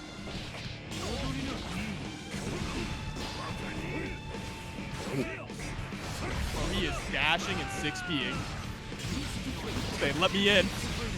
Let me in. And I mean, that's, you know, I feel like there's a decent game plan to try and get in on some of Johnny's best pokes. But if MJ knows that you're desperate to try and, you know, counter poke the far slash, instead he's going to run up, you know, 2S or even go for the vault to catch you right over and also get some corner carry for your trouble. And that was really unfortunate there. We got that instant overhead, but we weren't able to convert off of it because we did the jump back instant overhead instead of doing the jump forward. But still able to close out the round, so no harm, no foul. Yep. Give some Cara wild throw enjoyers in the chat. If anyone's going to do it, it's Mike. Got to put some style on it as well. Backdash, shimmy for the far slash. Full pickup, just looping into more set play here. Yeah, not ready to block low. The card right below you. What's his name once again? Hard knockdown. Usually MJ likes to just set up a card here. Absolutely what we're going to do. Mike avoids it just by going for the double jump backwards. Vortex RC, start your turn off the Fafnir. All right, backdash not going to get caught up by Mikesaftig, and off of the trade here with the card. We get Joker Trick to break the wall. MJ takes another quick game 2. Mike has been consistently going for Vortex. When he has 50 meter, he likes to use Vortex as a way to just try and force an interaction and get in, right? Yeah. Because if you can force the block, go into RC, now he's exactly where he wants to be. Oh, that Mistminer asking in one the chat. Hell yeah. Garfield, you had burst. I think, you know, especially off of the trade combo, I don't think Mike thought he was going to die off that. Maybe he didn't even realize that there was 50 meter for the Joker Trick behind it. And even if he did, he was like, oh, this is an awkward confirm. Surely there's no way this... Oh my god, it picks up. It does not drop. Oh. MJ, nice with it, but so is Mike. Okay, swapping over to the Kai here, maybe to try and go toe-and-toe in the mid-range. Yeah, the king himself in chat. I just want to let you know that there in the chat just shows you how good Johnny's silhouette is. This character is so well designed, bro. A good character can always be identified by their silhouette, and we see the shadow of Kai falling with the buttons counter hit, and now Mike opting to use the burst to try and get out of the corner here. Oh, baiting out the DP with the misstep backwards. Has to correct course there with the PRC into the throw. All right, Wild Assault, you get a lot of this meter back anyway. Okay, Mistminer back here to try and catch a approach. Maybe be preemptive about a stun dipper, but instead Mike plays it for just a little bit longer. How about JC? That's gunplay. Oh, you're right. We do have the soul color on, you know. Yeah, I've never seen Sky and would it be Cole in the same place. That's Kai Badguy. Oh, you're so right. All right, there's the heavy stun edge coming on out. Shock state is applied, but we are immediately poking. Card crush once again. No throw crush though. He's have to hold on. Patient, I say, as we whip Stun Dipper right on over the... He tried to shimmy him so hard there, but Mike, incredibly patient, respecting MJ's pressure. Get the long walk back off of the shimmy. Says, all right, I can play the mid-range too. Don't make it 3. Okay. Hey, basedracc is a really good tool to try and bait out throw attempts, right? That's exactly what Mike was trying to aim for there with the double basedracc. Stun Dipper right on in. Goes for the air confirm, but misses the JD. Oh, no, yeah. I wonder if you had to air dash before that. I've seen that route before, but Mike just barely dropping in the heat of the moment. Might have been able to kill here, and now are you going to use your burst to try and stay alive here? Are you going to be greedy with the Stun Dipper RC? Okay, MJ gonna hold on to it, doesn't want to try to be a hero. That was definitely doable, right? With 50 meter available, definitely could have seen him go for the first, but he's gonna get the whip punish here with the 6K. Set the card, CSE. Trying to play the zoning game here, and now MJ says, all right, let me put you back up against the wall. No burst to your name, so you gotta fight your way back out. And that is one of the good aspects of basedracc in this matchup, being able to blow up MJ trying to set up cards from midstream. And 2K to the Mistminer, pick up with the card. The vault leaves 50 in the bank. he is flipping. He's got the meter. He's going to do it. Score low. Doesn't cancel into the super. Instead, wants to hold on to that corner, and that's going to be it. MJ eliminating Mike 3-0. TK misfire to seal it out. The Kai swap could not hold on. Mikesaftig out of here. Testament, like you mentioned it perfectly. Just so good at clearing minions. It feels impossible to get them out with how long Grave Reaper stays on screen. So making the Geo pick is so smart because you can play that rushdown game. Yeah, trying to make your way on in here. The enhanced spiral arrow plus a million Pegasus. We are rolling. And this is just, this right here is so difficult for Testament to deal with.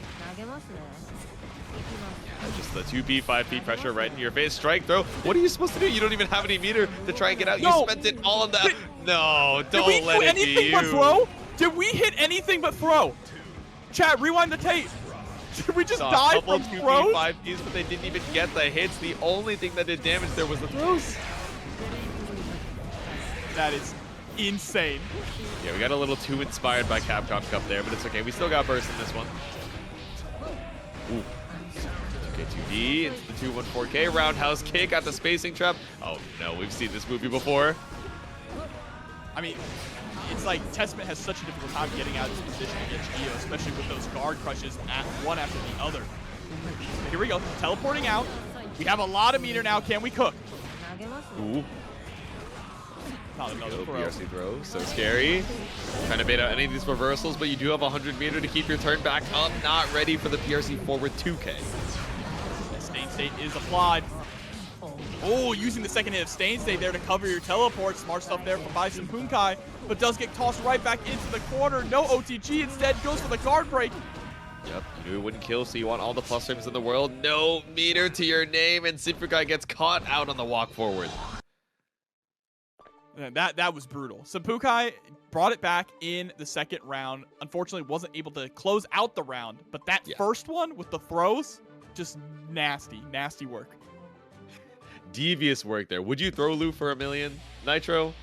I think indeed he would. And we're going to be heading into game number 2.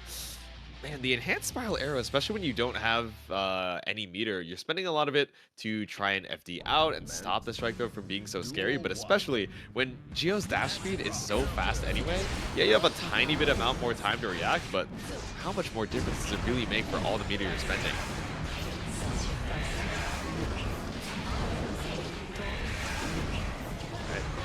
State once again. Nitro playing a little bit slower here, not trying to swing out of the gate, especially if the cost of trading here is a full combo off State. Yeah, for sure.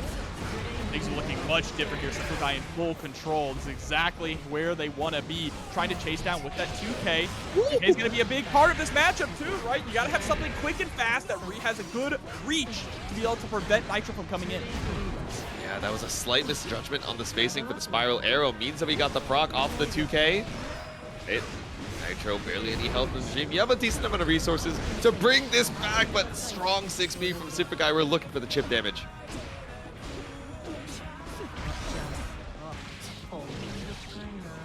Nice.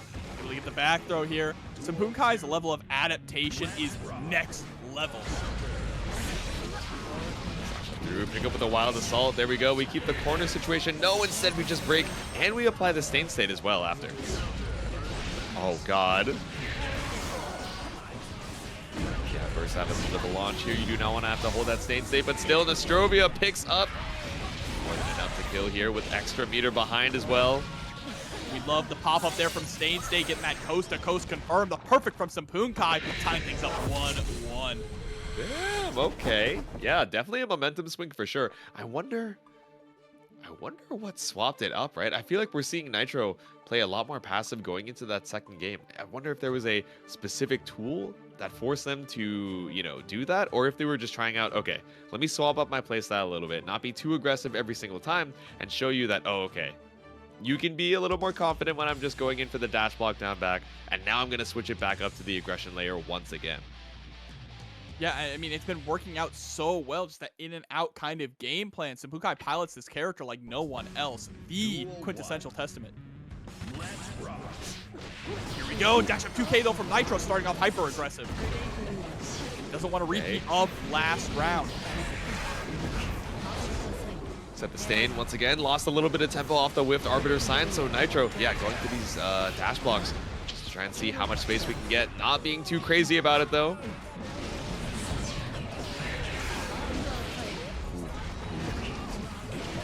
High Arbiter sign. Runs in with the JH. Yeah, just flipped on the dome with the overhead. That's going to be the round here in Symphuukai's favor. Yeah, and I like that Symphuukai, you know, from a lot of testaments, you'll see the jump in with the JH-JD. I think if you take the hit on the first JH, that combo actually ends up dropping. So we really don't see a lot of that coming out from Yuki, just to make sure that, oh, okay, I'm able to confirm every single time, and I keep the strike throw simple without, you know, giving him that counterplay opportunity. Now we got the Succubus right behind, pick up off the stain with 50% to try and close this out. Yeah, but one well-placed 5H could turn the tide here. Nitro sitting on a lot of meter. Tries to go for the mix-up. Gets the throw instead. Another throw. Do it again. You won't.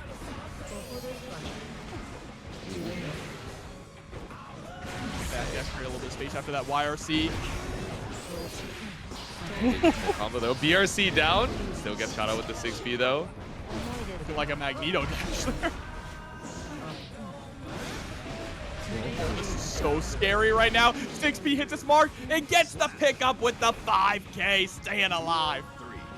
Tied up on games, tied up on rounds, back and forth every single time. But Symphuukai eats a huge counter and spiral arrow. Your back is up against the wall. No resources. Oh, man. I mean, we could look for a deflect shield here, but even then, Gio's dash speed is so fast. She's able to cover that space so easily. And this is the win con in this matchup here. Looping guard breaks in the corner. A repeat of the first round of this set. There's the perfect. Perfect on both sides here. There we go. 2-1 for Nitro. What is the win con? I mean, I guess being able to corner Testament before they have any resources to try and look for YRC and try and look for Burst. I do wonder. Yeah, I just think Deflect Shield does not get you enough space to be worth not building up the full 100 for the Burst. I think the win con is mostly, too, not just necessarily getting them in the corner without resources, but getting them in the corner and looping those guard breaks. That is what has allowed Nitro to get 2 perfects. The exact same situation. Guard break after guard break, strike, throw. All right, immediate burst out. Trying to get a little bit of space here. Do we see the TP out of the corner? No, 5K to catch out the jump. We are desperately trying to get in right now. Symphuukai with just a wall of projectiles and normals. Just locked down and locked in so many times. Nitro trying to go for these dash jumps, but instead it gets you stay procced into another Reaper, into another, stay proc. So you're taking the chip damage, and Symphuukai is building up so much meter every time you get the proc. And now with all this meter, we're just gonna go for the mix-up, able to get the JK into the spinning dog kick, and now Nitro is sitting at set points. Man, and it's crazy, right? That round looks so much in Symphuukai's favor, but still when Nitro's able to get these clean hits, able to get the full conversion off of it as well. I think Testament has to put in so much work to win these rounds. Roundhouse in the spacing trap, awkward to try and slash on back, set the crow. Oh, the whiff punish there with the 6H, huge. And now again, just playing that zoning game. Ooh, spiral arrow winds it up right behind, right out of range of the far slash. So that's why we see it so often from Nitro, especially to go past the projectiles. But this one, you cannot avoid the Nostrovia. Splats up against the wall. And now this is a huge round for Symphuukai here. Still set point for Nitro. Both players pretty much even on burst. We need to gain control early and we can't let it go. Ooh. Oh, 2K, but just a little bit too far for the 6B to connect. That could have been a big momentum shift for Nitro to get that crucial knockdown. Oh, but the double dash forward into the back throw. And now you're stuck between a rock and a hard place. Got it. Now that we see the tag, I imagine we're going to try and bait it out with a close slash. One hit could do it. RC behind. Wow, the fast RC and the 5D, enough to close it out. Nitro moves on. Down and locked in every single time. Spiral arrow is really one of the defining full magical pistols versus the big old rifle here. So let's see. Duel 1. The rifle with the hidden pistol. She keeps that hidden in the jacket. You are so right. Tries to go for the blue wild assault in the round start here. So Bold choice. No armor on it. It is advancing, right? But you know Kreeg is trying to put out a hitbox, waste that 50 meter. And so far, it's looking all Kreeg here. Getting the Deus Ex Machina. Not quite going to kill, but things are not looking good for Yata. We can just hang back. But instead, we go in for the Goomba Stomp. There's the perfect. Yeah, quick round here. Elphelt, not the tankiest character in the cast, immediately setting up the curse, so Kreeg stays sticky on the approach. Nice backdash 5k to clear the state, or curse state at least.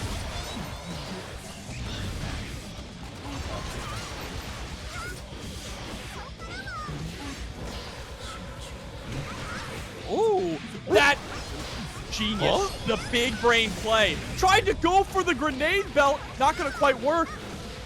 And game one is going to go to Kreeg. But to roll things back a little bit there, Yata recognizing that the clone was out and shooting the projectile to go behind the clone and come back to hit Kreeg. That was so smart.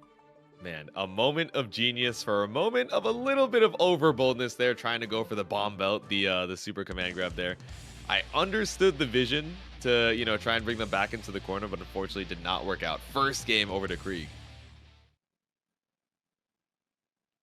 All right, time to keep things rolling. Yata already showing some really interesting matchup, different matchup options here. Let's see if we can capitalize on them. Okay, Backdash Kreeg, back throw. This is rough. Actually building up the 50 as well. Trying to put in these micro delays so you're not running out of too much focus. So Scapegoat into the steady aim. Does not reach though. Yata. Oh no. Tried to go for the rebound shot once again, but Kreeg catches on, runs past the Scapegoat to make sure that it eats the rebound shot. So now we have to figure out a way to escape from the corner here. We are holding FD for dear life, and then we get shimmied with a bullet to the dome. Steady aim right in front of your face. Full burst for Kreeg still. Round star curse, very safe. In a familiar situation, right where we ended last round. Put on one gun salute. Once again, we break the wall. We break the HP. Yata off of this single combo, already down to 30%. Finds the gold burst. Right As on a bonus 100 meter. This could be the win con if you're able to start this Rekka pressure. Right, this hard knockdown is going to be so invaluable, especially with that 50 meter covering it. Are we going to go for the Pineberry mix-up? No, we shoot up the gun and then try to go for the Rekka, but Kreeg answering with a 2B. My God, was ready for the answer off the rebound shot. Oki, this curse is all the way across the screen.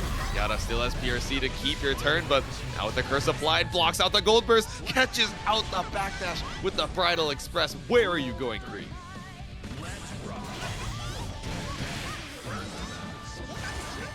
All right, wake up burst. Yata trying to gain control of the situation. Bridal Express just to close the gap. Look at the movement we're seeing here. Footsies, but finally gets caught by the gun. Dude, they were flipping and shooting. The reticle just stayed in place, and finally Kreeg let go as soon as it was hovered over Elphelt. This is a huge counter hit, stuck up in the corner. Yeah, opting to keep it because you don't have any metered wall break, but it doesn't matter when you know the shot kills. Kreeg puts a second game on the board. Yeah, Kreeg is looking unstoppable at the moment here, trying to end Yata's grand finals dreams. Let's see, Yata again. Yata has had a lot of really interesting ideas, good ideas, but we haven't been able to consistently get that pressure going. And especially the big thing is, once we're holding down back in the corner, we haven't had an answer yet. We've been holding FD for dear life. Yeah, it's scary, right? Because a lot of times we try and look for these reversal supers from Yata, but Kreeg is doing such a good job of, baiting out these predictable reversal super points with the Scapegoat, with the curse, so that a lot of the retreating movement forces you to spend another 50 to stay safe.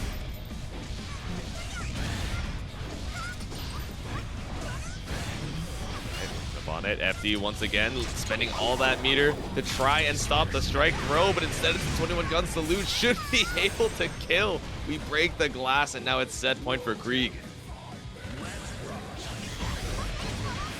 Ooh.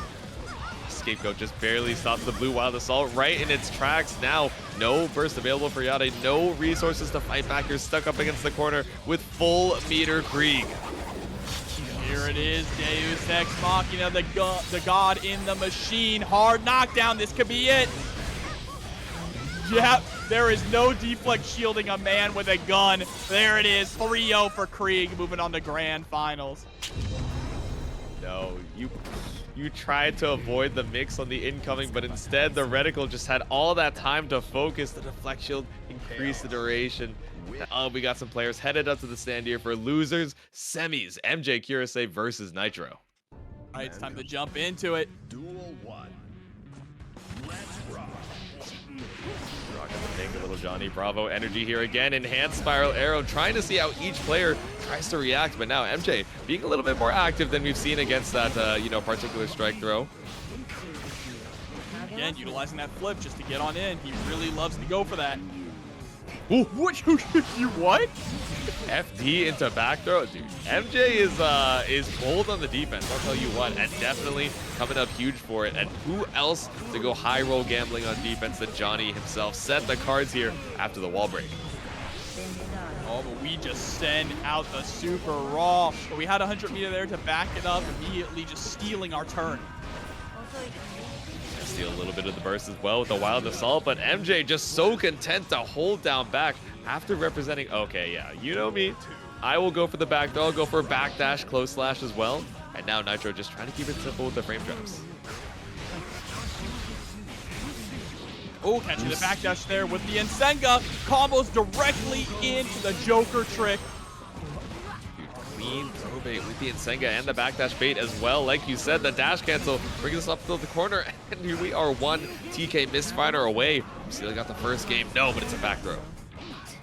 Oh, you see the shimmy there, but MJ not gonna bite. Just sends out a, a safe little 2P. Try and measure the distance. JK on the way down. Full burst available from Nitro here, but I think, you're not going to save any damage here by having that in the tank. I think we use it exclusively for wild assaults to try and bring this back. Ooh. Yeah, you gotta be Careful of the careful about misfire. whipping those. JK from the top rope. MJ, really didn't have to play super risky towards the end of that. Still, even after the wall break, had such a big life lead. So he was like, okay, let me double jump, see where you're going for. If it's an air to air, let me stick out the little leggy and seal it out for game number 1. All right, but looking pretty clean here. God, MJ is such an inspiring Johnny player. Yeah, absolutely. Not only making the top 8, right, but in this top 4 cup, fighting for the opportunity to get losers finals, and of course, holding his own against Nitro.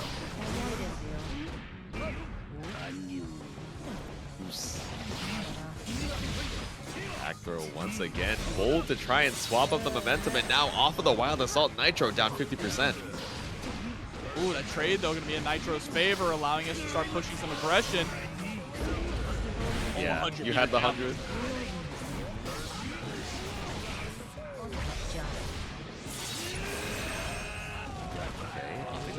You're going to get that 50 burst back, so you just really want to save this for such a suffocating sequence.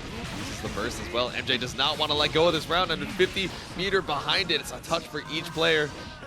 Oh, backdash is going to get caught, though, by the 5K. Shut down there. Yep.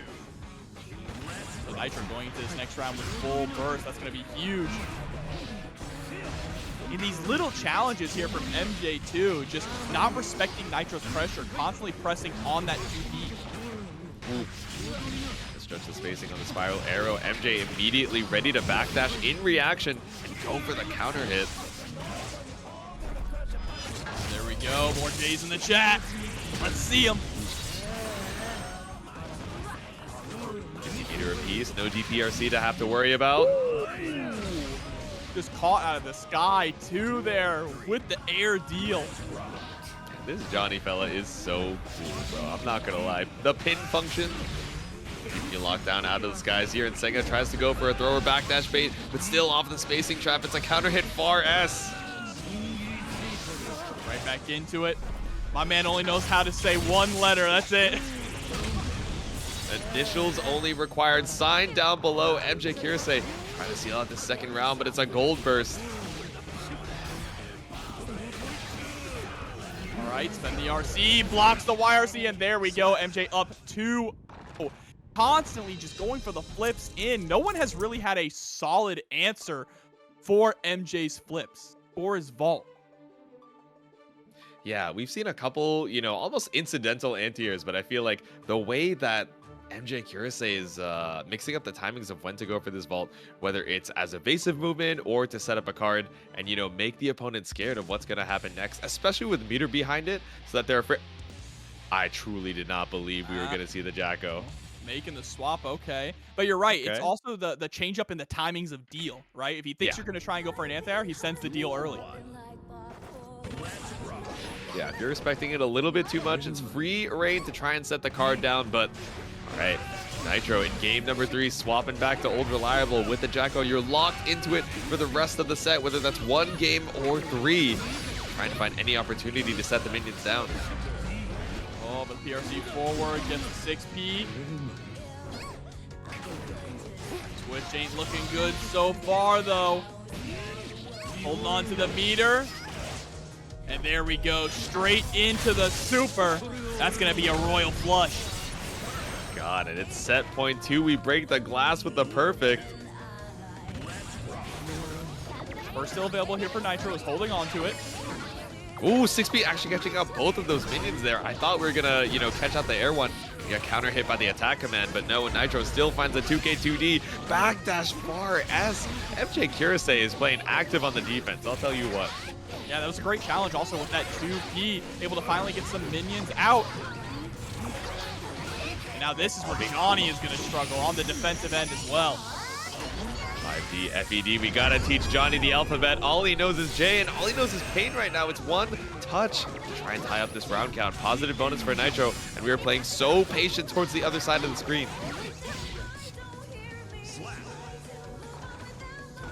Hey, minion toss on the dome here, ties it up, but it's still set point for MJ.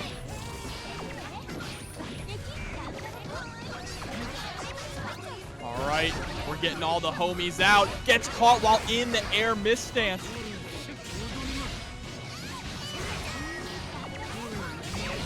No burst either side. Mistfinder to try and stop the minion toss. Same side, JH. Not a meter knockdown though. You still have a decent amount to work with. A decent amount of health for MJ to make his way through though. All right, 2S is able to hit its mark. We do go for the Wild Assault confirmed. And then the backup. Recognizing all that meter there, he's trying to play patiently. Bro, no shot. They caught you out of the PRC. Didn't want to go just yet. The deflect shield caught up on the throw, and OTG Mistfinder. MjKurase sends Nitro out at 4th place. Incredible performance there from MJ, fighting his way all the way up to losers finals with the guys. Yata on the Elphelt and MjKurase on the Johnny for the run back. Let's get it. Duel 1. Let's rock. Round start 2S, immediate 6P too. We're back to extras once again. Get the hype here. This Screamo Princess getting caught out of the skies. Rebound shot not going to find its mark with Vault. Just bring you back down to earth. And again, another counter hit throw bait. Look at just the way that MJ is moving here. Blistering speed. The inputs per second is absolutely insane. There's a perfect right off the bat. Royal flush. The APM, the meter economy, every single time the fast RC just keeps the pressure going. The opponent can barely have any time to think. Double S Rekka, but eventually you got to end it, right? Yata didn't build up the 50. Get the wall break here with the Wild Assault. Wants to hold on to the meter for pressure. Yep. So you're going to get that burst back. Might as well get all the tension you can, but no, wasting a little bit of this positive bonus because Yata finds the hit. Sets up the Oki. Yeah, jailing you there into the Rekka. Oh, the Super's able to connect. My God, do we PRC up for the wall break? Oh, went to the other side to get the close slash. I think that was actually a bit of an OTG, so nothing didn't have to burst there. Wait, there's no way this goes past the reverse super, right? Oh! Oh my. Bro, my man holding on to burst for dear life, and it worked out. I'm gonna need a clip from that one in chat. I'm not gonna lie to you. And that was actually the "It's so over, we're so back" graph, but like multiplied by 3. Jesus. Insane interaction. Flipped over the reversal super, was ready to go back into the corner and finds the interrupt 5P to seal it out. And like you said, so brave to hold on to the burst and says, all right, I know you're looking at the big blue glowing bar. I know it's going to give me an opportunity once you look for that burst bait. And speaking of MJ, immediately using that burst meter for the orange wild assault round start. Oh, tries to flip but immediately gets shot right out of the sky.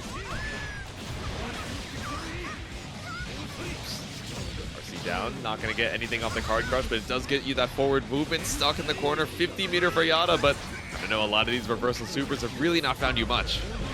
Oh, and a beautiful backdash there to get the whiff punish on the far slash. That's another round. It seems like the switch here for MJ is just in.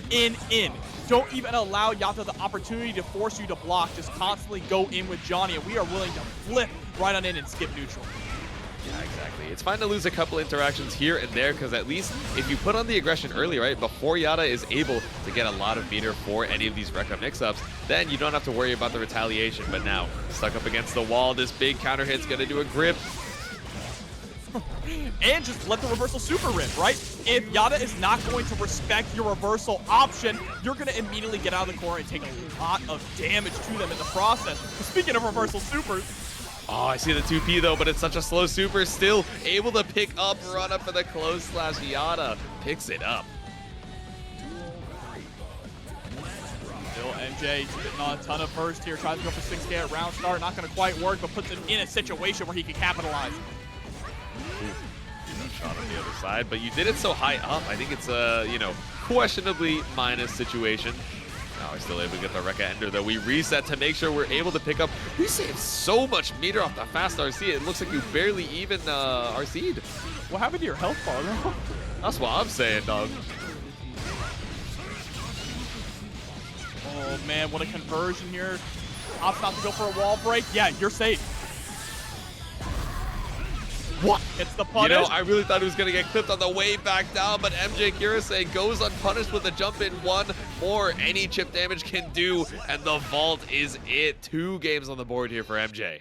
Yeah, and if you FD'd that, definitely we were going to RC right after throwing the card, and the pressure was just going to keep continuing here. But MJ is looking like a completely different player from the last time that these two faced each other in winner's side. Yeah, exactly. And I mean, in the winner's side, I think MjKurase was trying to be more of the stalwart samurai, right? Like, oh, Johnny is so cool. I don't run in. I don't do rush down. I catch you on your approach and make you feel like a fool for it. But, when you give Yata so much space, that means they have so much time to build up that meter, be, a little skeevy with the rebound shots, and then when they finally have the resources they need to cash out on the Rekka, they're just running it down. But now, MJ, like you're saying, just keeping the aggression on here, 50% meter available. Reflect Shield doesn't get baited out that time, but TK Mistminer into the throw bait is so much damage.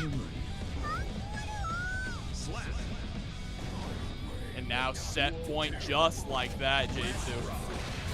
I didn't realize they added the word footsies to the Johnny ASCII in the chat here. Oh my god, but we're adding a little bit of Pineberry here. 50% meter into the Bridal Express. Up against the wall with metered. Elphelt is a terrifying place to be. Until you get back throw off the back dash. Now we're looking pretty good. Yeah, and that usage of 6K as well. Oh, he tried to misstep backwards to actually catch it. Ooh. Tried to go for the That's My Name instead. Yata staying right out of range. Screamo Princess shatters the glass here with a super, but it's still not enough. There goes for the set play there with the PRC is able to catch MJ slipping. Still not out of the woods quite yet. MJ sitting at set point. But a good start here for Yata. Yeah, Pineberry is just going to go right on over the far slash, but MJ undeterred. We do it one more time. We still have another wild assault behind it. Yeah, able to score that hard knockdown. Are we going to set up the card? No, we just go for the safe jump into the throw. Now you're in the corner. This is where the pressure gets real scary. With JS, BRC, dash cancel, keep up the pressure here. TK, Mistminer. I don't think you're going to be able to kill off this, but you farm the positive bonus once again. One touch. Guess for your tournament life. YRC. You have to be careful. Any kind of a low will do it, or just punishing the Bridal Express there. And yeah, I really wonder what we were looking for with the Bridal Express, whether it was a misinput Rekka or maybe trying to catch out a really preemptive backdash there. Yata heading to the first game of Grand Finals. Kreeg versus MjKurase. Duel 1. all right, Wrestler situation is going to be real important here. Immediately trying to go for that far slash. You see Kreeg just trying to set up.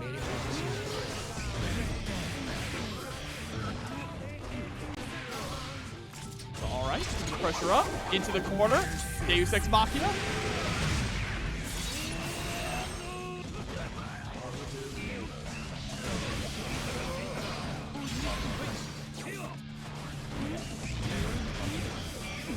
You see, just trying to play that zoning game, putting the guns out once again. Just rushing on in.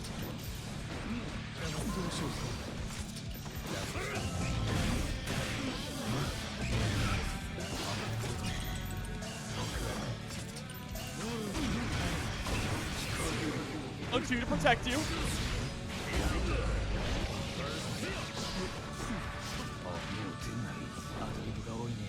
Slap.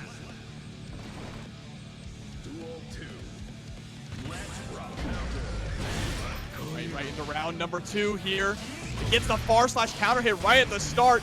Great confirm, pushing all the way to the corner. This is where MJ is going to have a lot of trouble here.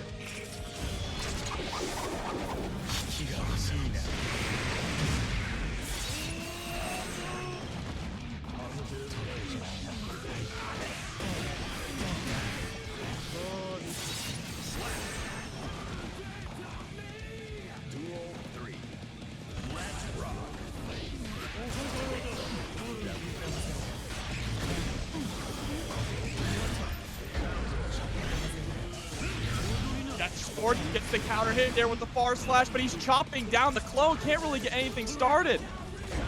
Fighting for your life here. No burst on the side of MjKurase. That vault just goes right on over. Now it's no burst from Kreeg either. You still got the 50 though. Nice pick up with the 2K2D. Yeah, right on in. There's the Deus Ex Machina coming through.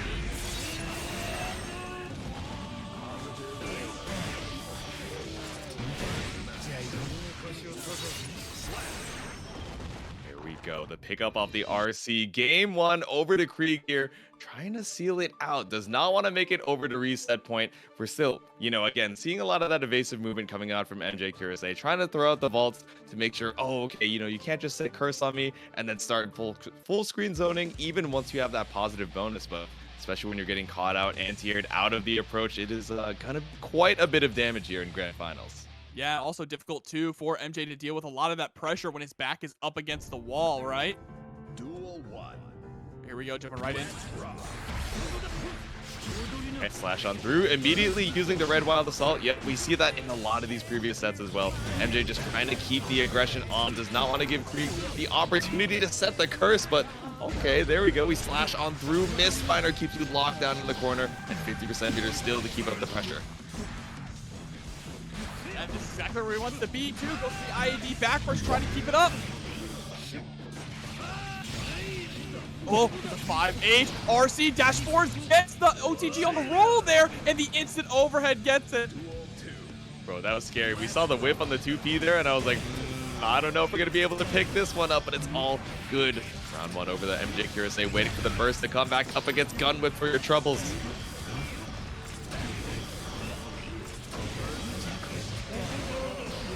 Being smothered here, 5D hits, the burst finally comes out. Kreeg is actually answering the flip now.